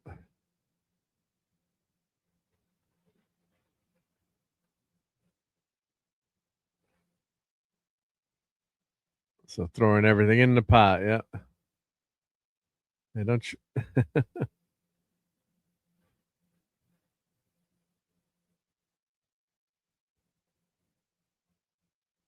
It's alive. Yeah. And Tim says, squeeze that lemon. It's dirty. Yeah. Yeah. So you throw the corn in first, and then your sausages or kielbasa with this recipe. And then, I should post. Let me find the link to the recipe here. Let me go in there and grab that link. Yeah.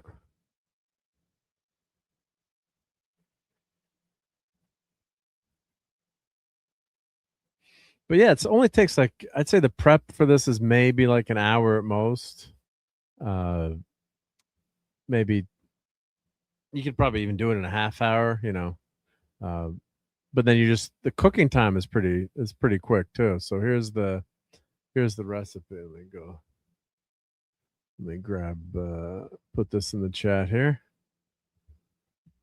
So this is from allrecipes.com, and it's the best seafood boil is what they claim it is. But yeah, it was pretty damn good. So then these crabs, snow crabs are already cooked. You can use king crabs, or I wouldn't put lobster in something like this. I don't think it would have a good flavor.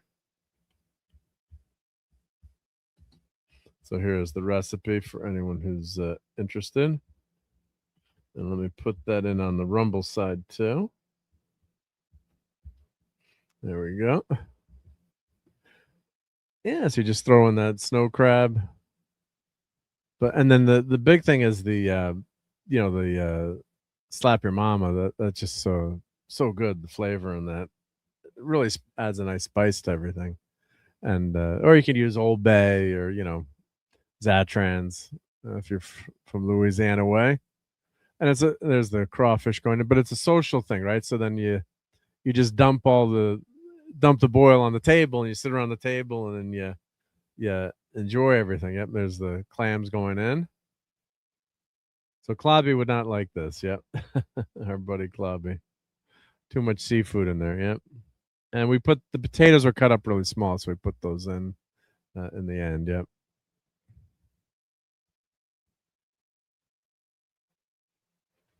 So there's all the.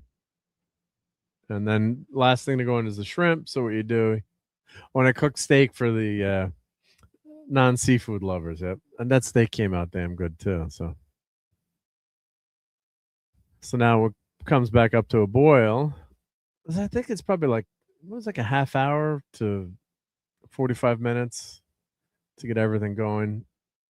You got to wait till those clams open up, and then once the clams open up, then you throw in your shrimp. turn the burner off and just let it sit for like 8 to 10 minutes. Yep. Yep. So there's the shrimp going in.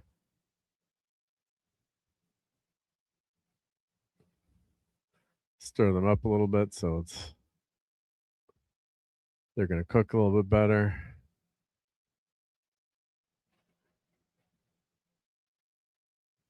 And Headcase says, "Holy moly, man, surf and turf." Yep. That steak came out good. Yep. So then what we did, just said, put a grill grate on top of there so you can just pull it out and let it drain. And I mean, it's so damn hot anyway, it's not going to cool off. So just let everything drain out there so we didn't kill ourselves. Yep. So just let that drain out into the pot. Looking good. And then you just dump it on the table, right? So you dump that on the table and just spread it out and go to town. Yeah. I thought I had a video of us dumping it out, but yeah.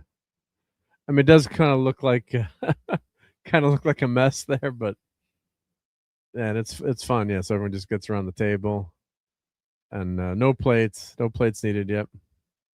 Eclay, do you think andouille sausage would work well? Yeah, I definitely do think so. This recipe called for kielbasa, but I think you could just switch it up. And it depends on how spicy you want it or not spicy. But the kielbasa actually worked really well in this. Yep. But I think any sausage would work, but you want to have something with a little bit of kick. So then probably that's a easy substitute. Yep. So there we go. Lots of good food. Yep. And there were the steaks there. Steaks came out really good. So you make a big pile on the table. Yep. A lot of fun. Yep.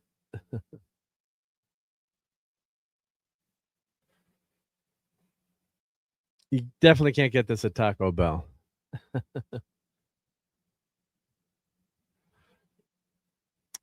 But it was really fun because it's just everyone's hanging out and drinking some beers, or for me, my iced tea. And then today we had Garden Catering in town. Of course, they have there's some fried mushrooms and onion rings, and these are cones, they call them, but they're like, think of a deep fried mashed potato with like a breaded coating around it. Yeah. So that was lunch today. Yep. A little splurge there. And I had a chicken sandwich. Yep. They're famous for their chicken. Yep. So I had myself I almost got chicken salad, but I went with the chicken sandwich, fried chicken sandwich. So I hope everyone is really hungry there. Yeah. Drawn butter, cocktail sauce, drawn butter, cocktail sauce, and butter. You didn't need anything actually, Phantom. With you've got this boil, you've got the seasoning on it. So I mean, you've got the flavor on the corn from that seasoning. So I guess you could put butter in it, but you really don't need anything. And the cocktail sauce, I mean, because you're kind of ruining the in my opinion, the flavor from the boil. But yeah, and I'm trying to save a few calories, so I skipped the butter. But yeah, you really don't. It's got such a good flavor with that corn, with that boil. Like, I don't know if you've ever had it before, but you really don't need the butter. But I'm very pro butter too, though. So yeah, but we didn't bother with it. But yeah, you could do that. And then the crab legs. Yep. So really good. Yeah, you could dip that in butter too. But I saved a few calories. Yep. I don't like eating face huggers, says Clay. Yep. Well, you eat them before they eat you, right? Yep. And Fannin says corn on the cob without butter. Heresy, LOL. Yep. Well, it's happened before. Yeah. But this corn it's so good from this boil with the flavor that you really don't need it. But yeah, we could have put butter on it, I guess. Yeah. We could have done some butter. Yeah. All right. Well, we hit the 3-hour mark, so I think it's time to say goodnight and go grab some food from your fridge, right? If that'll do it. But let's let me grab our thank you to channel members. Unfortunately, I can't play. I got to redo it because we get hit with copyright all the time on. I don't know. I played that video for years, no problem, and then I played it the last few months, and they hit me with a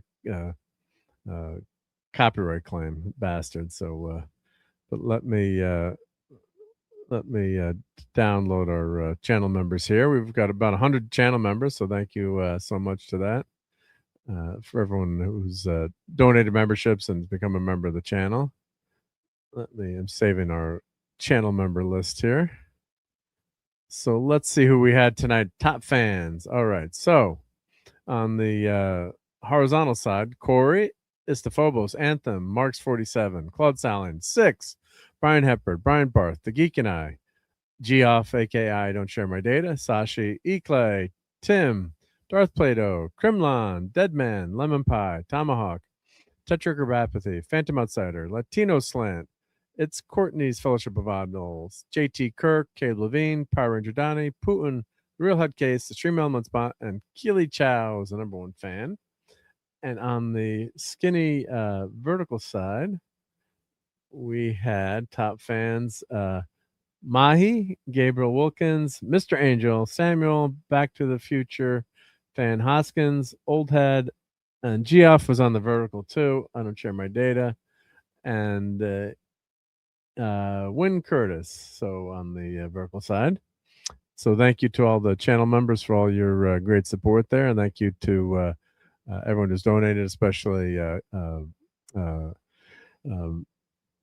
Crimlon and Six, who donated a ton of memberships. Of course, the other big news is Tom's channel is back, right? So I think we talked about that last week. So yep, Pitch After Dark. Just add a 2 to that, and you're back. Yep. So here's Tom's channel. So thank you, Tom.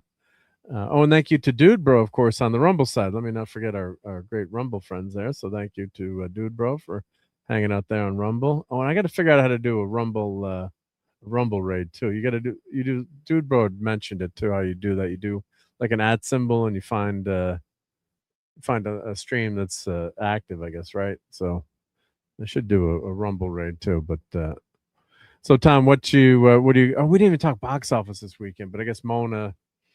Was Moana a disappointment, or what happened with Moana? Let's see, box office mojo. Let's see. Yeah, Moana won with let's see, the weekend real quick here. Yeah, so Moana 43 million domestic, Minions and Monsters 20, Toy Story, the new Evil Dead movie, Young Washington 6 million.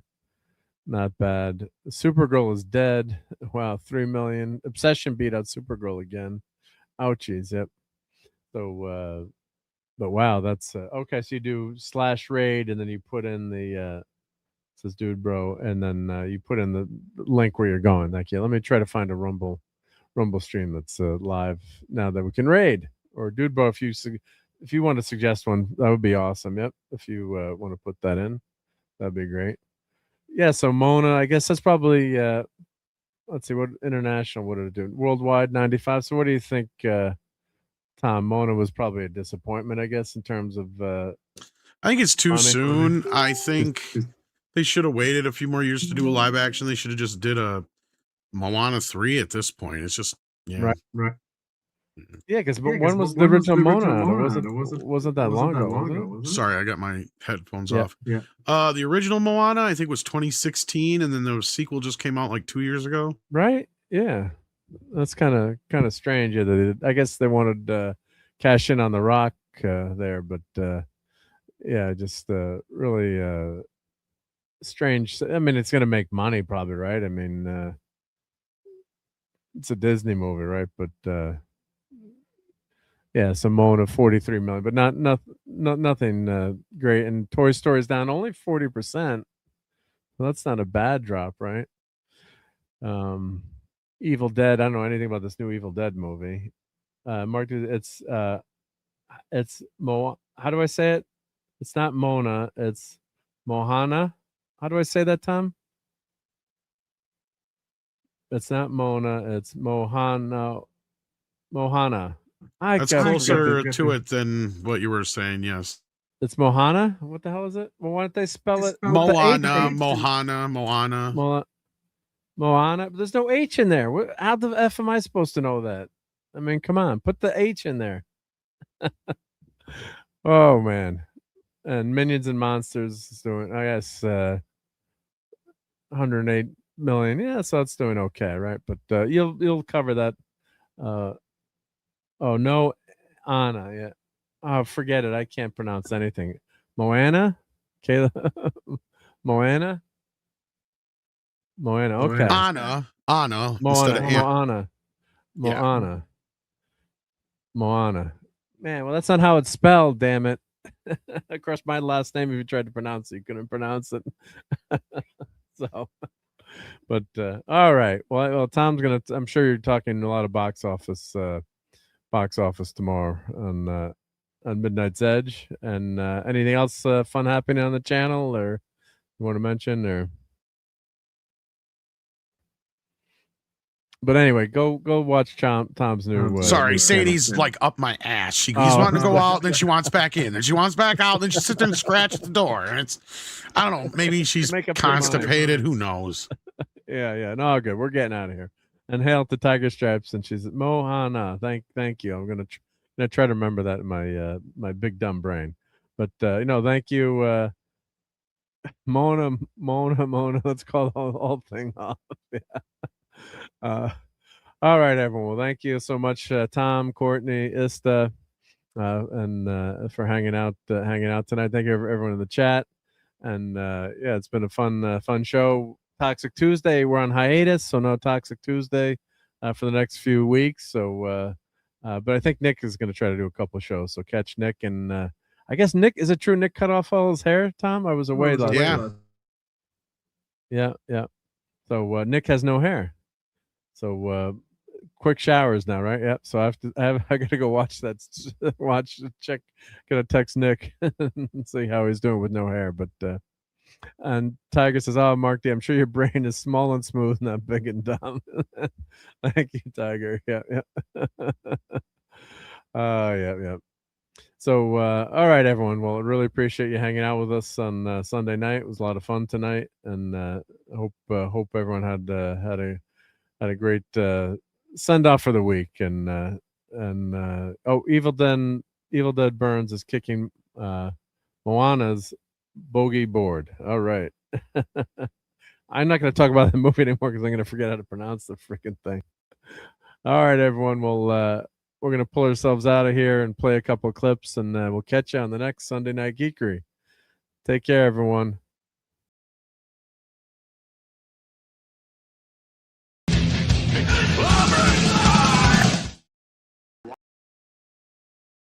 Why don't you just make 10 louder and make 10 be the top number and make that a little louder? These go to 11. Inconceivable. Inconceivable! Inconceivable. Inconceivable! Inconceivable! You keep using the word. I don't think it means what you think it means. He plays with toys. It's a model. With little figures. Your move, creep.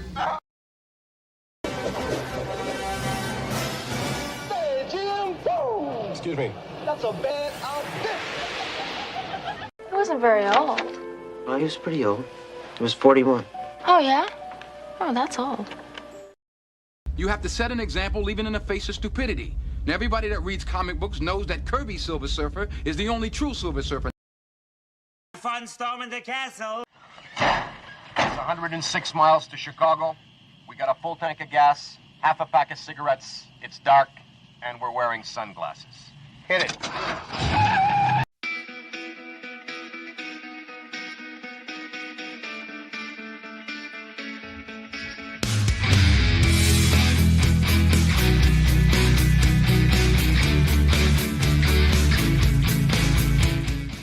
Still here?